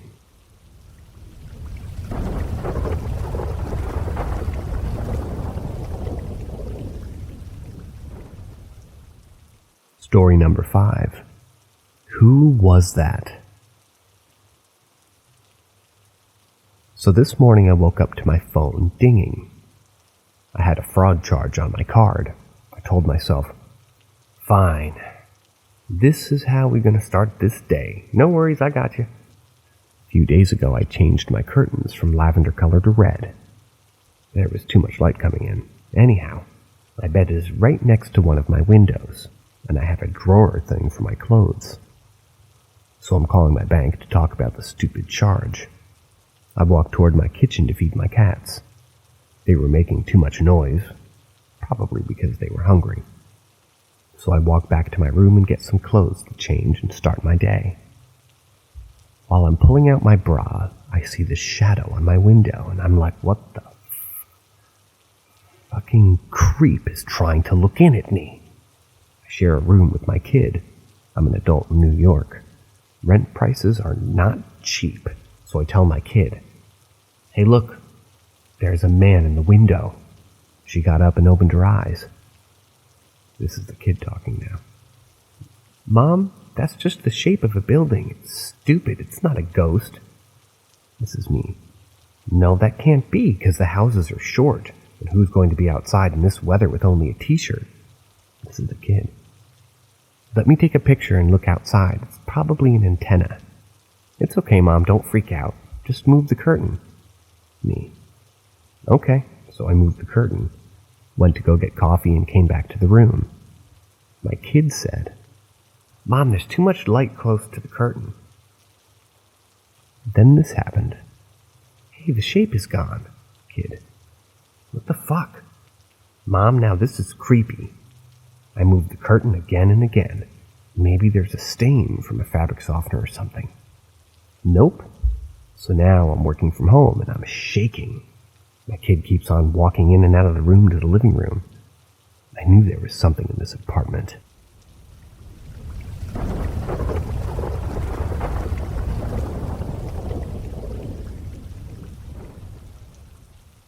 My first-hand ghost experience. This all begins about 19 years ago. The house that my parents first moved into was originally an old church, but was remodeled into being a house. Not much of the old church was left in the house, minus the wood flooring in the den. Now apparently my parents had heard choir music, the sounds of boots on hardwood floors, and had even seen a shadow figure once. But as for what happened to me, my parents were trying to move me from sleeping in their bedroom to my own bedroom. But for some reason I wouldn't do it. My only reason being, I was scared to. So my mom asked me, why do you sleep scared in your own room? Do you need a nightlight maybe? And apparently I said, and I quote, because of the tall dark man in the corner over there. Then apparently I pointed over to the corner of the room where, surprise, surprise, no one was. A few other things happened in that house, but none to me personally. If there is interest, I can make a separate post on it, though. Fast forward a few years, and we're at our second house. Now, this is where shit starts to get crazy. I feel like I should preface this by saying that there is a room in my house. We'll just call it the den. Since day one of being in this house, I never liked that room. I felt like I was being watched every time I was alone in there.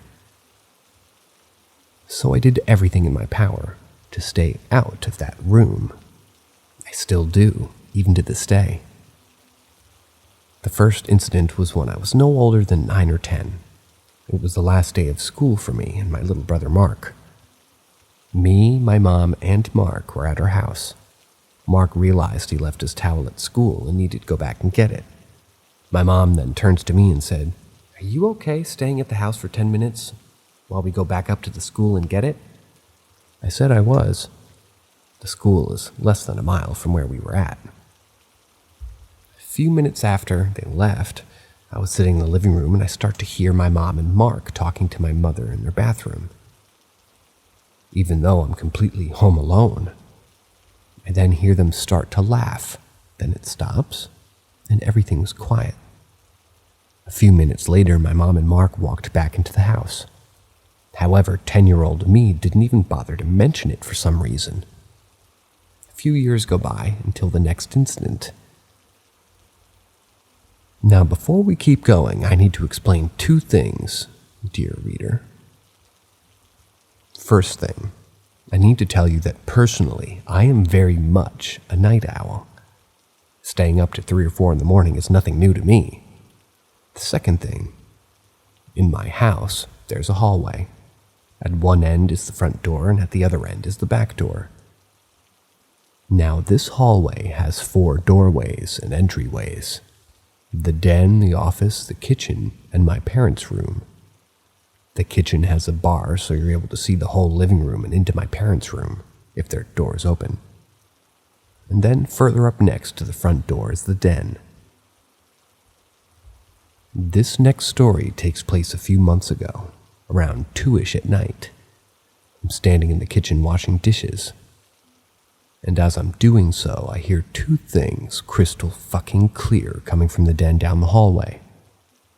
I hear an old man go, "Shh," followed by a little girl giggling. I freeze in the middle of what I'm doing. I'm the only person awake right now, and I don't have a little sister, and both Mark and my dad are asleep. I am the only person awake. Now at this point, I'm panicking on the inside.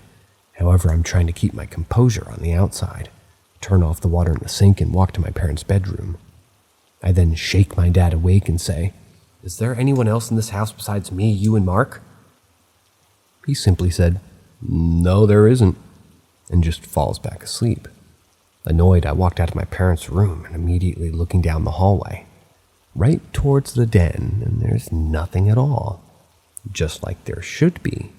I sigh and I go back to doing dishes because ghost or no ghost, I still have chores that need to be done. The next night, again, same story. I'm doing dishes. Now, something to note. I had just stood up and in my shorts slipped a bit and I pulled them back up. So now the front half of my shirt is untucked, while the back half of my shirt is tucked into my shorts.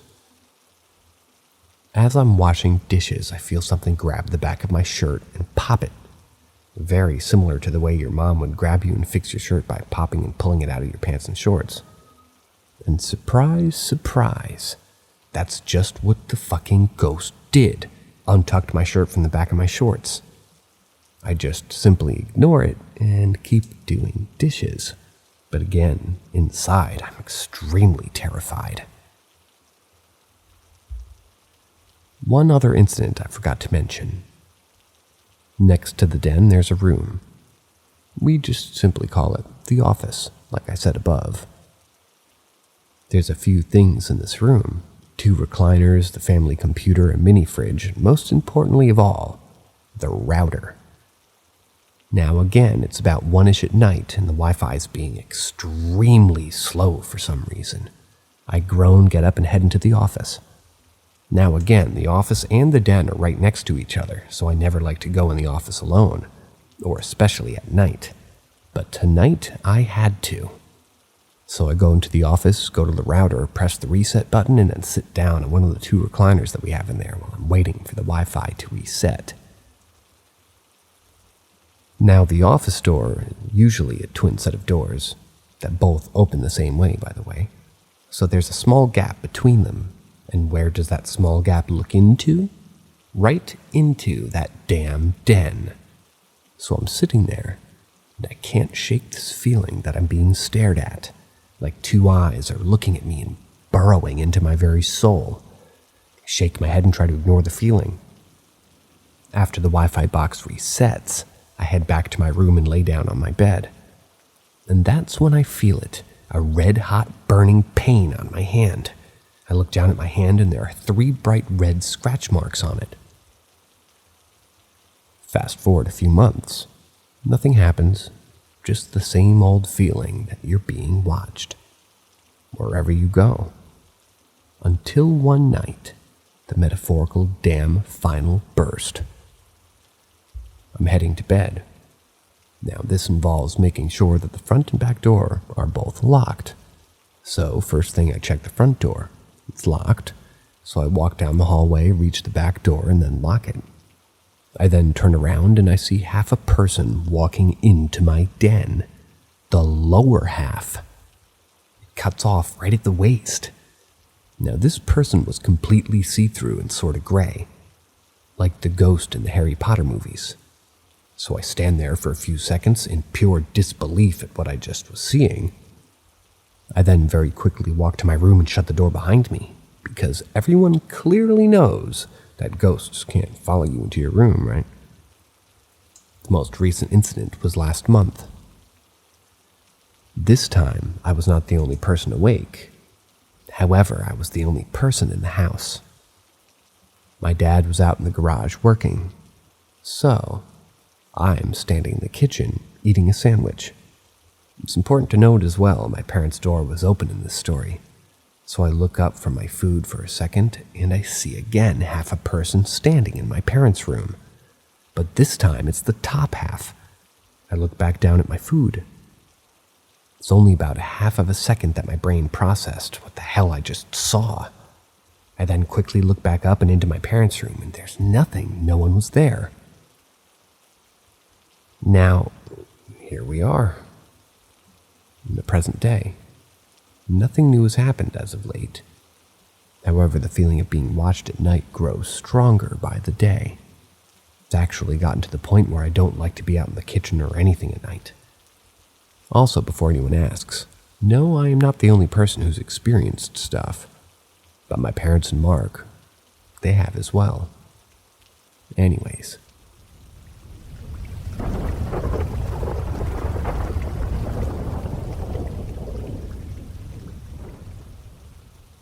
Story number 7. My First-Hand Ghost Experience, Part 2. This first story takes place over 20 years ago. Back whenever I was only a newborn. My mom was laying in one of our recliners. I was on her chest. As she was laying there, she suddenly felt something very, very heavy start pushing her downwards into the recliner, making it so she couldn't breathe. My dad at the time was at work, so she was the only one home. My mom, being a woman of religion, began in her head to call out to God, begging for him to protect me. As soon as she did, it stopped. She then quickly got up, took me, and left the house. During the next few years, a series of small things happened. That being my mom and dad both hearing choir music as well as loud, heavy boot footsteps coming from outside their bedroom. Again, this happened multiple times. One other small thing that happened. My mom was doing laundry. This is probably around 2006. I'm up the road hanging out with a friend of mine. Mark hasn't been born yet, and my dad is at work. Our dryer had this little sort of piece of metal sticking out of it. The point of this was so the dryer door would stay shut. There's no way to open that drawer without forcefully pulling on it to open. My mom, who was once again home alone by herself, realized that her dryer was done. So she stops whatever she was doing at the time and goes to get the clothes out of the dryer. Only to then see the dryer door is hanging wide open. Something opened it. My mom's in the heat of the moment and just said, "I'm not making this up." "Well, the least you could have done was fold the damn things," before quickly leaving the house. The next big thing that happened, it was late at night, probably around 11 or 12 a.m. Midnight. My My dad was going to bed, and as he was laying down in bed, he saw a dark, shadowy figure standing at the foot. This was at the foot of he and my mom's bed. According to my dad, he then proceeded to run around and roundhouse kick the box fan that he had into the bathroom and grabbed his handgun and pointed it at where the figure was. However, by the time that he had the gun pointed at where the figure was, it was gone, and this all happened within 5 seconds. My poor mother, who was asleep at this time, woke up to the sound of a box fan flying into the bathroom and a gun being cocked. The house was then put up for sale a week later. The last thing of interest that happened in that house, I told in my other post. However, I'm going to tell it here again. My parents were trying to move me from sleeping in their bedroom to my own bedroom, but for some reason I wouldn't do it. My only reason being that I was scared to, so my mom asked me, "Why are you scared to sleep in your own room? Do you need a nightlight maybe?" And apparently I said, and I quote, "Because the tall dark man in the corner over there." Then apparently I pointed over to the corner of my room where, surprise, surprise, no one was. Fast forward once again, and we're in the current house I live at. Sorry guys, I'm abbreviating because this seems like a repeat. I have a question for you, dear reader. Have you ever walked into an empty room, the second that you walked in you knew something was just off? I can't explain what it is other than a feeling of being watched. I ask only because this is a room that's just in my current house, and we'll call it the den. I remember the very first day I was in the house, I felt like I was being watched. Like there was someone just out of sight staring at me. Even to this day, over 10 years later, I still get this feeling. I avoid the room at all costs, and I hate stepping foot in there. Yada, yada, yada. This is a direct repeat. I'm so sorry, people who are listening. Scrolling down. The first story from this house was about 5 months ago. I was standing in the kitchen doing dishes and cleaning the counters. It was probably 2 in the morning. As I'm in the middle of doing the dishes, I suddenly hear 2 very loud bangings coming from right behind me in the den. It was as if a grown man took his fist and hit them against the wall full force. After a few seconds, it starts up again. However, this time, much closer. It's in the central hallway right next to me, and again it sounds like someone is just banging on the walls over and over with their fist as hard as they can. It's so forceful, I'm able to take a few pictures that we have on the wall shaking. I very quickly grab my phone and I run full speed into my bedroom, closing the door behind me. All the while, the banging is still going on. A few days later, once again, I'm in the kitchen doing my chores, and suddenly there is a low, deep growling sound coming from the den. It was deeper than any human could ever make. After the growl, there was one loud bang on the wall next to me. I quickly went back to my room, and as I'm in there, I hear stuff very clearly being knocked down in the kitchen, where I was just at. After a few minutes, the noise finally stops.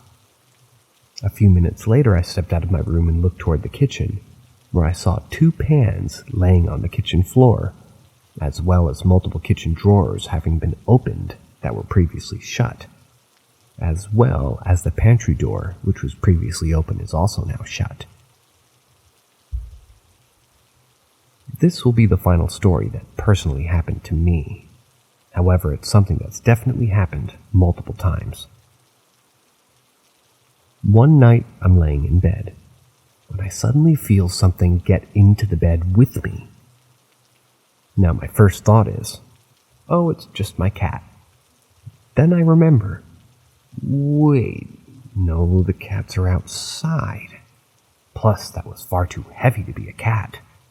I very quickly grabbed my phone, turned on the flashlight, and looked to where I felt the bed move at, where there is nothing.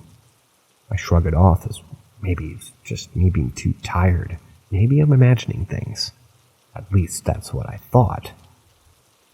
Until it happened again a few minutes later. This time, when I shined my flashlight, I actually saw the bed sinking down a little bit, like a person was sitting on the edge of my bed. Right as I noticed it, it went back to normal, as if the person just got up and left the bed.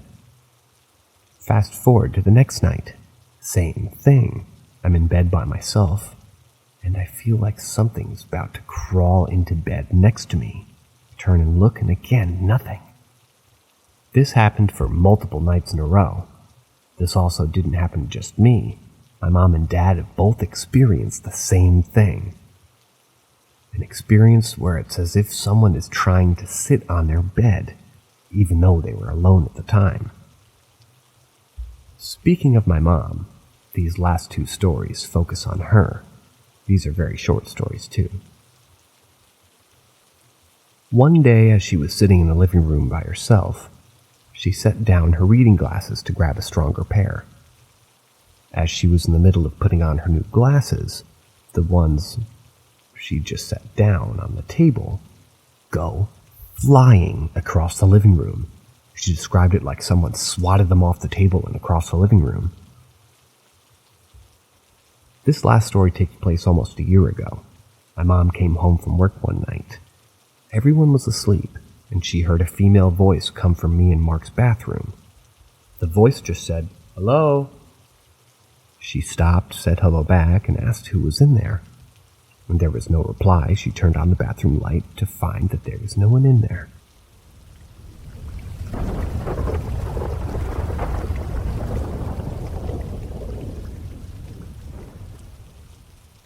Story number 8. Ask Reddit. The house I grew up in was more what you would call haunted. You could hear footsteps pace back and forth on the wooden floors upstairs. You'd hear knocks on the floor ceilings and walls. Many other things. It happened so many times that it went from being absolutely terrifying to just scary. I got older and the activity died down to the point that ghostly happenings rarely even happened. Then, in my 20s, Fred and I tried out a Ouija board in the upstairs. The creepiest place in the entire house. I'd used the board a good bit, but I guess I seemed skeptical, but still open-minded at the same time. I didn't think we'd have any trouble getting it to work, though. Sure enough, the thing doesn't move an inch. For a good 2 hours straight, we kept asking questions. I feel kind of like an idiot, so we end up taking out a tape recorder and playing the board again, asking questions and downloading them onto the computer so we could use filters and whatnot to see if we got a voice. We did this for hours, and again, nothing. We completely give up on the board, turn the recorder off. We're having a sort of post-game talk about whether the board really can contact spirits and so on and so forth. We end up on the subject of whether there's a God or not, and in the space between him and I, slightly to my right, in the same space someone's voice would have sounded like if they'd been sitting there at the table with us, we heard a male voice laugh, like it could no longer contain its laughter, like it had been trying to contain itself. It was very quick, very loud, and clear as day. It was maybe 5 ha's in a second's time. I know I'm not doing a great job at explaining this, but it sounded very condescending, like a rich snob might laugh at a peasant in some Disney movie. My friend stopped mid-sentence and with his eyes wide. I made him tell what he had heard before, and I would tell him, and he had just heard a laugh and sort of did one to demonstrate what he thought it sounded like. It was exactly what I had heard. The reason I'm sharing this particular story is because to this day I can dismiss everything that I heard and saw, everything my mom and sister described to me, every single thing except the experiences I shared with other people. I haven't had a paranormal experience since, and my mom sold the house 7 or 8 years ago. I can see why people don't believe. I barely believe some of the craziest things that happened in that house. But I can't dismiss shared experiences, and I also can't dismiss separate people telling me that they've experienced the same things. So many stories and similarities over such a long period of time.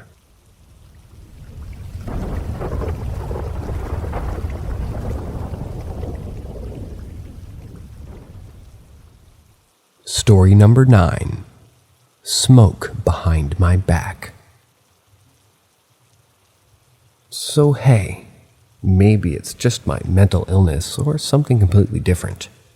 But I was walking around in my house to get some water, and when I turned off the light, kind of felt watched. What I feel like quiet sometimes. So I looked behind me and I actually saw like gray smoke behind me, and it just vanished in seconds.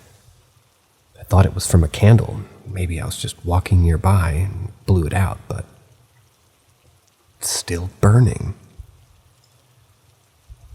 I should mention that this wasn't the first encounter with something like that. I often feel like being watched, being touched for some reason, like my hand resting on or under my right shoulder. And the most scary thing that freaked me out so far was a doppelganger in the reflection of the mirror. It was like myself, smiling at me. At first I felt kind of strange because he, my reflection, smiled. So I thought that was odd since I didn't even realize that I smiled, but then I noticed it and had a completely different t-shirt on. The color was blue and I had black on. I just ran away from the mirror as soon as possible, freaked the shit out, but my mind keeps telling me that this doesn't make sense. So I was going back upstairs, looking in the mirror, and he was still there. Repeated this like 3 to 4 times till I realized it was just a hat on the wall. I still feel strange about this encounter, since I really thought a hat's my doppelganger.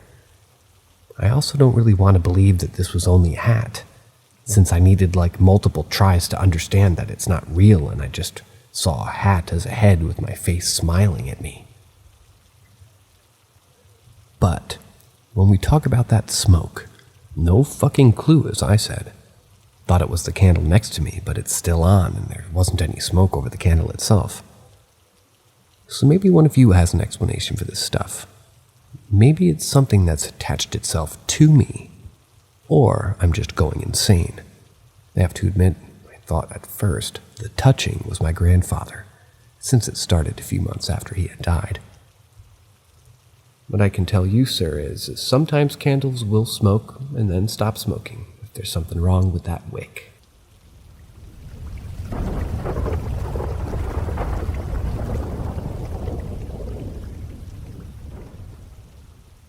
Story number 10.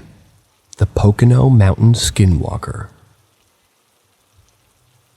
Every summer since I was 6, starting in 2012, I've gone to a sleepaway camp up in the Poconos. The camp was around 5,000 kids at the time and had a relatively good reputation. This previous summer, being 2022, I encountered what I believe was a skinwalker, or something of that type. For some backstory, many really bad things have happened at that camp in the past 5 years.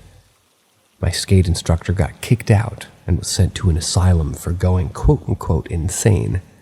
The owner saw something in the street and crashed into a tree where he cracked his entire skull in half. There were also demonic symbols carved into the burn pit. They weren't able to figure out who did it, but just assumed it was kids trying to be edgy or counselors trying to mess with each other. But basically, aside from these creepy things, it's a normal camp.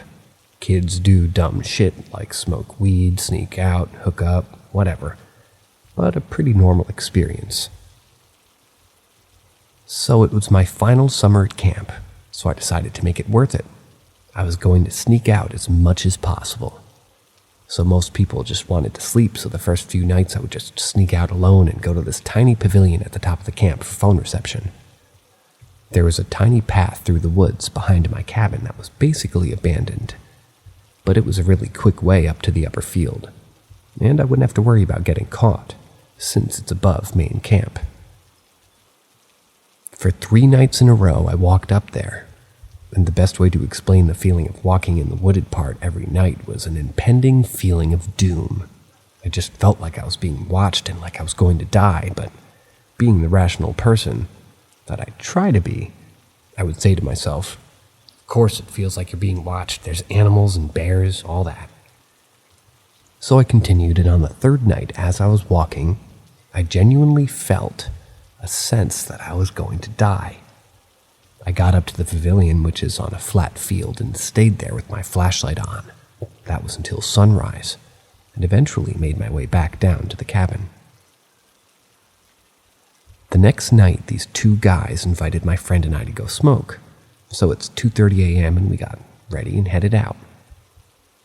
I felt much better having a friend with me, and as we were joking around and overall excited, I thought I was just being paranoid. We make our way down to the canteen, which is just a large, wide, empty hallway with booths lining one side and arcade machines lining the other. It is pitch black, and since we don't have any service, we assumed that they may be in the bathroom, which is located at the back of the corridor. As we make our way back, we see a black figure at the end of the hallway, which is an open half wall to the outside. We scream, half jokingly, and the figure just stays put. We start yelling, "Who is it? Come on!" assuming that it was a counselor or the guys. We move closer, maybe 7-ish feet now, and shine our flashlights on the figure, and it runs into the bathroom. We wait outside the bathroom for 10 minutes, confused as to why we haven't heard a toilet flush or giggling, trying to figure out who's in there and why they're being so secretive about it. Note, the bathroom has no windows and no way out, other than the door that we're now standing outside of. So we wait as we're holding our breath, trying to hear any sound of life, like breathing footsteps, but there's nothing. Eventually, after 15 minutes, we count down from 3 and tell them to pull their pants up, jokingly, because we're coming in. We go in and there's no one in there, no sign that anyone could have been there. My friend and I look at each other, obviously weirded out, not wanting to say anything, and my friend, who's the furthest from believing any sort of supernatural stuff, just told me to run and not look back. When we get back up to the cabin, we go to the bathroom and close the door. I ask her why we had to run and joke about how someone was just probably trying to mess with us. She looks at me more scared than I ever would have thought. And to see her, she says, if we put our flashlights on it, why is it still pitch black? I couldn't see any clothing or features or anything other than just the outline of a person. I think about this too and smile and say, we should have probably just head to bed. I wasn't able to sleep all night, and all I could think about was that it better have been my mind playing tricks on me, whether from being in the dark or from being tired. Like how you see shadows out of the corner of your eye when you haven't slept in a while.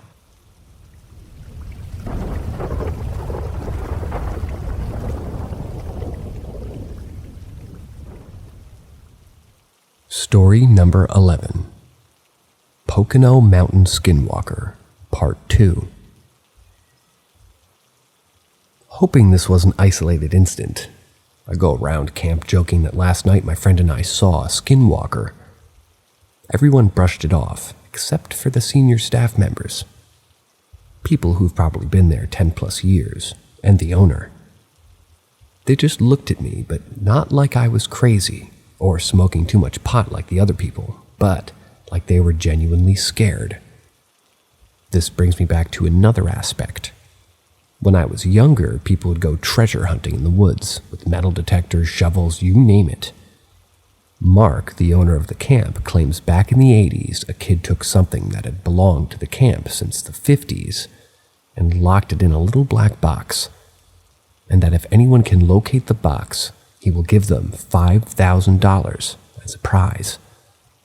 I always thought it was a myth that he entertains to see everybody mess around, but that was disproven. My hopes that the sighting would be an isolated incident were also wrong. Weird shit kept happening. I started to begin a sort of romance with the guy, and as we were stargazing, we heard just genuinely unexplainable noises and little flashes of light in the sky above us. Not too weird, though. But then one night, when we were on our way back from the upper fields, as we crossed a flat plain of land that ends with maybe a 6-foot drop, as we were walking, we saw a black figure with white eyes, head and shoulders looking at us from the drop.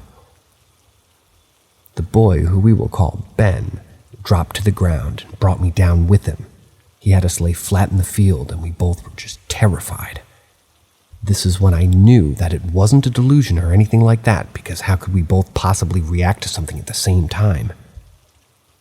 We looked up and see it hiding behind a bush about a foot away from where we had just seen it.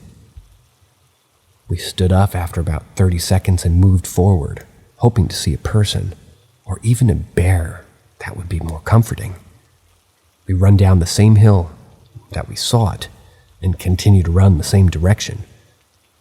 He turns to it, attempting to assert dominance or something dumb from a movie, and of course, I turn around with him. The creature is about 7 feet tall, just like pure black, no features whatsoever. It stares directly back at us with white eyes, not piercing, almost just like they were little holes poked in a black sheet. At this point, I start sobbing, saying, we're gonna die, this is not human, we're gonna die.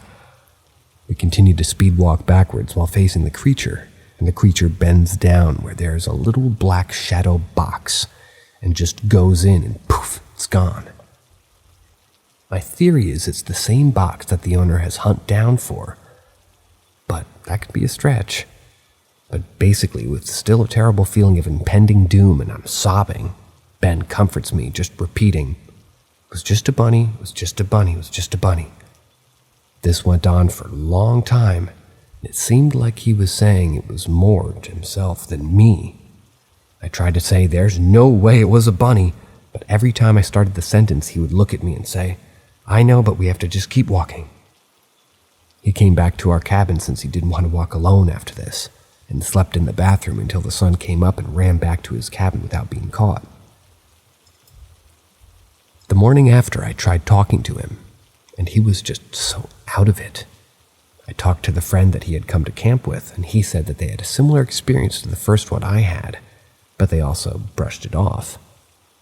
As it was my last year at the camp, I decided it makes more sense to rationalize the impossible than to spend every night while at my cabin, while they're out having fun thinking about this.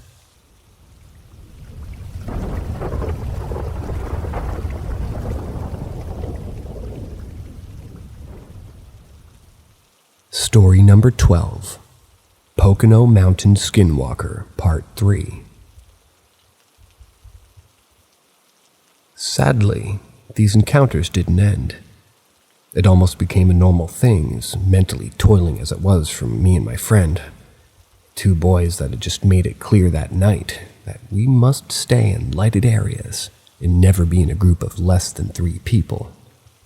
Even so, we still saw it. When Ben and Tyrell were out with another boy, they all saw it. Of course, Ben told me, and I asked the other guy about it, happy to know that I wasn't just going insane. He started crying, saying that it was just his imagination and to stop turning into a big thing. He didn't go out he didn't go out at night at all after that.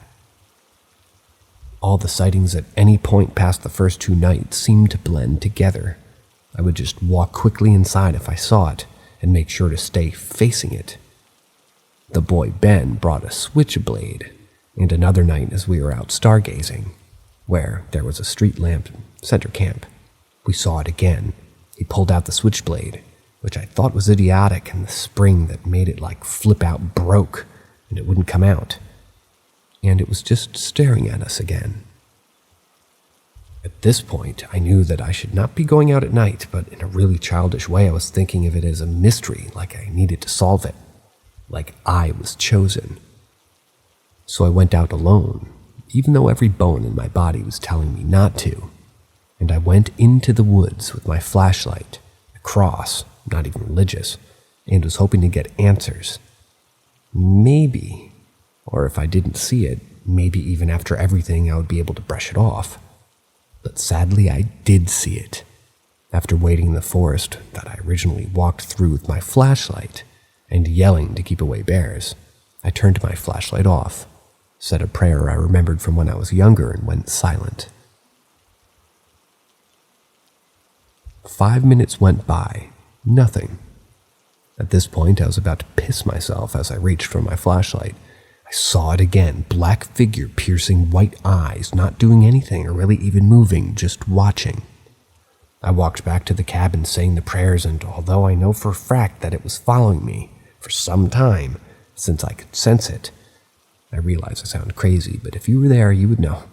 And eventually the feeling wore off. Ben claims to have seen it with red eyes at one point as he was playing Alpha, or whatever it could be, as if it could be a physical thing he could fight with adrenaline. He's an aspiring boxer, apparently, but never had any physical encounters, only that feeling of death. The camp often mocks Native American culture, and from my research is located on Lenape land. I have no idea as to if any of this stuff is related, but it also is the closest camp to the Delaware River, which a lot of Skinwalker stories stem from. I know this sounds kind of fake, but truly, I am just trying to process it so I can forget it. I called the boy Ben many times, begging to him to talk about it, but he refused and wouldn't let me bring it up. I'm almost about to call one of those paranormal investigation shows, but I don't want to seem crazy. The amount of people that ended up seeing it, even with no knowledge of Ben and I's experiences, proves to me something has been going on there. Something else worth mentioning, though, is that one of the senior staff members, a 30-year-old man, heard about what happened, and he brought us sea salt and told us to line our cabins and to not go out, specifically at night, ever again, unless he's on night watch. He has a gun. I really want to justify it as mass hysteria, lack of sleep, or something like that, but I know that couldn't have been it. If anyone has any other information on what could have happened, please contact me on here and I'll send you my info. I don't understand what it was, why it didn't attack us, kill us, why none of the other groups came across it other than ours and some adults. It just messes with my head terribly.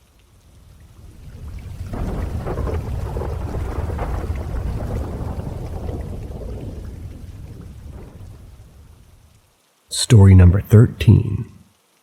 Flashing lights and scary sounds. While away at sleepaway camp, I had a paranormal experience that began with seeing odd flashes of light in the sky. And then while out in the woods at night, and even in an open field, I had multiple encounters with a 7-foot-tall, all-black figure. Occasionally had white eyes. Someone else who's been there with me when he attempted to pull out a switchblade claims it has red eyes, although I'm not sure how true this is. This creature stalked myself and 2 other campers, and even a counselor who helped us through this. I only came across it while walking outside at night. I thought I was crazy, of course, but even in the full moon, when you would be able to see details, it was still very obviously inhuman. I would watch from so far away occasionally, and if we would stop and stare or even notice its presence, it would hide itself behind trees, bushes, all that kind of thing most of the time. And the all-black figure was still very much visible when it was hiding even, and at least I could always feel like I was being watched. This all happened about a year ago, and it basically drove me to my breaking point. I've contacted the other people who saw it several times, begging them to tell me the truth of what happened so I could just come to the conclusion that I'm not insane. And what I saw was perhaps not real. At this point in time, I've distanced myself from them completely, and I text them only occasionally. In a lot of ways, it just felt like a weird camp thing. A lot less scary when you're not in the moment. Tonight, while looking out the window of my house, I closed the blinds, and as I'm doing so, I saw random flashes of light again. It isn't hot enough for it to be heat flashes, and I haven't seen anything like that since last summer. To be honest, I want to cry. I was trying to be reasonable and consider the fact that nothing like this has happened in a year, so why would it happen now? Also, considering I'm at my house inside, 4 hours away from when I saw stuff like that. I basically brushed it off and was completely fine, until I heard deep, raspy groans. I don't know how to explain it, but it sounded like a really bad imitation of a cow. Definitely scarier. I tried to ignore it, considering that it maybe it could just be normal sounds from the woods surrounding my house. But it was getting closer to the point that I knew it had to be coming from my backyard. I learned the hard way that curiosity killed the cat, so I locked my windows and put down the blinds, but I was just wondering if I should be more concerned about this. This took place in the past hour, and I'm just very concerned that this stuff keeps happening. I'm not very superstitious, and maybe I'm just attracted to the unknown, but tonight? Why? I was just chilling in bed, and it's like begging for my attention.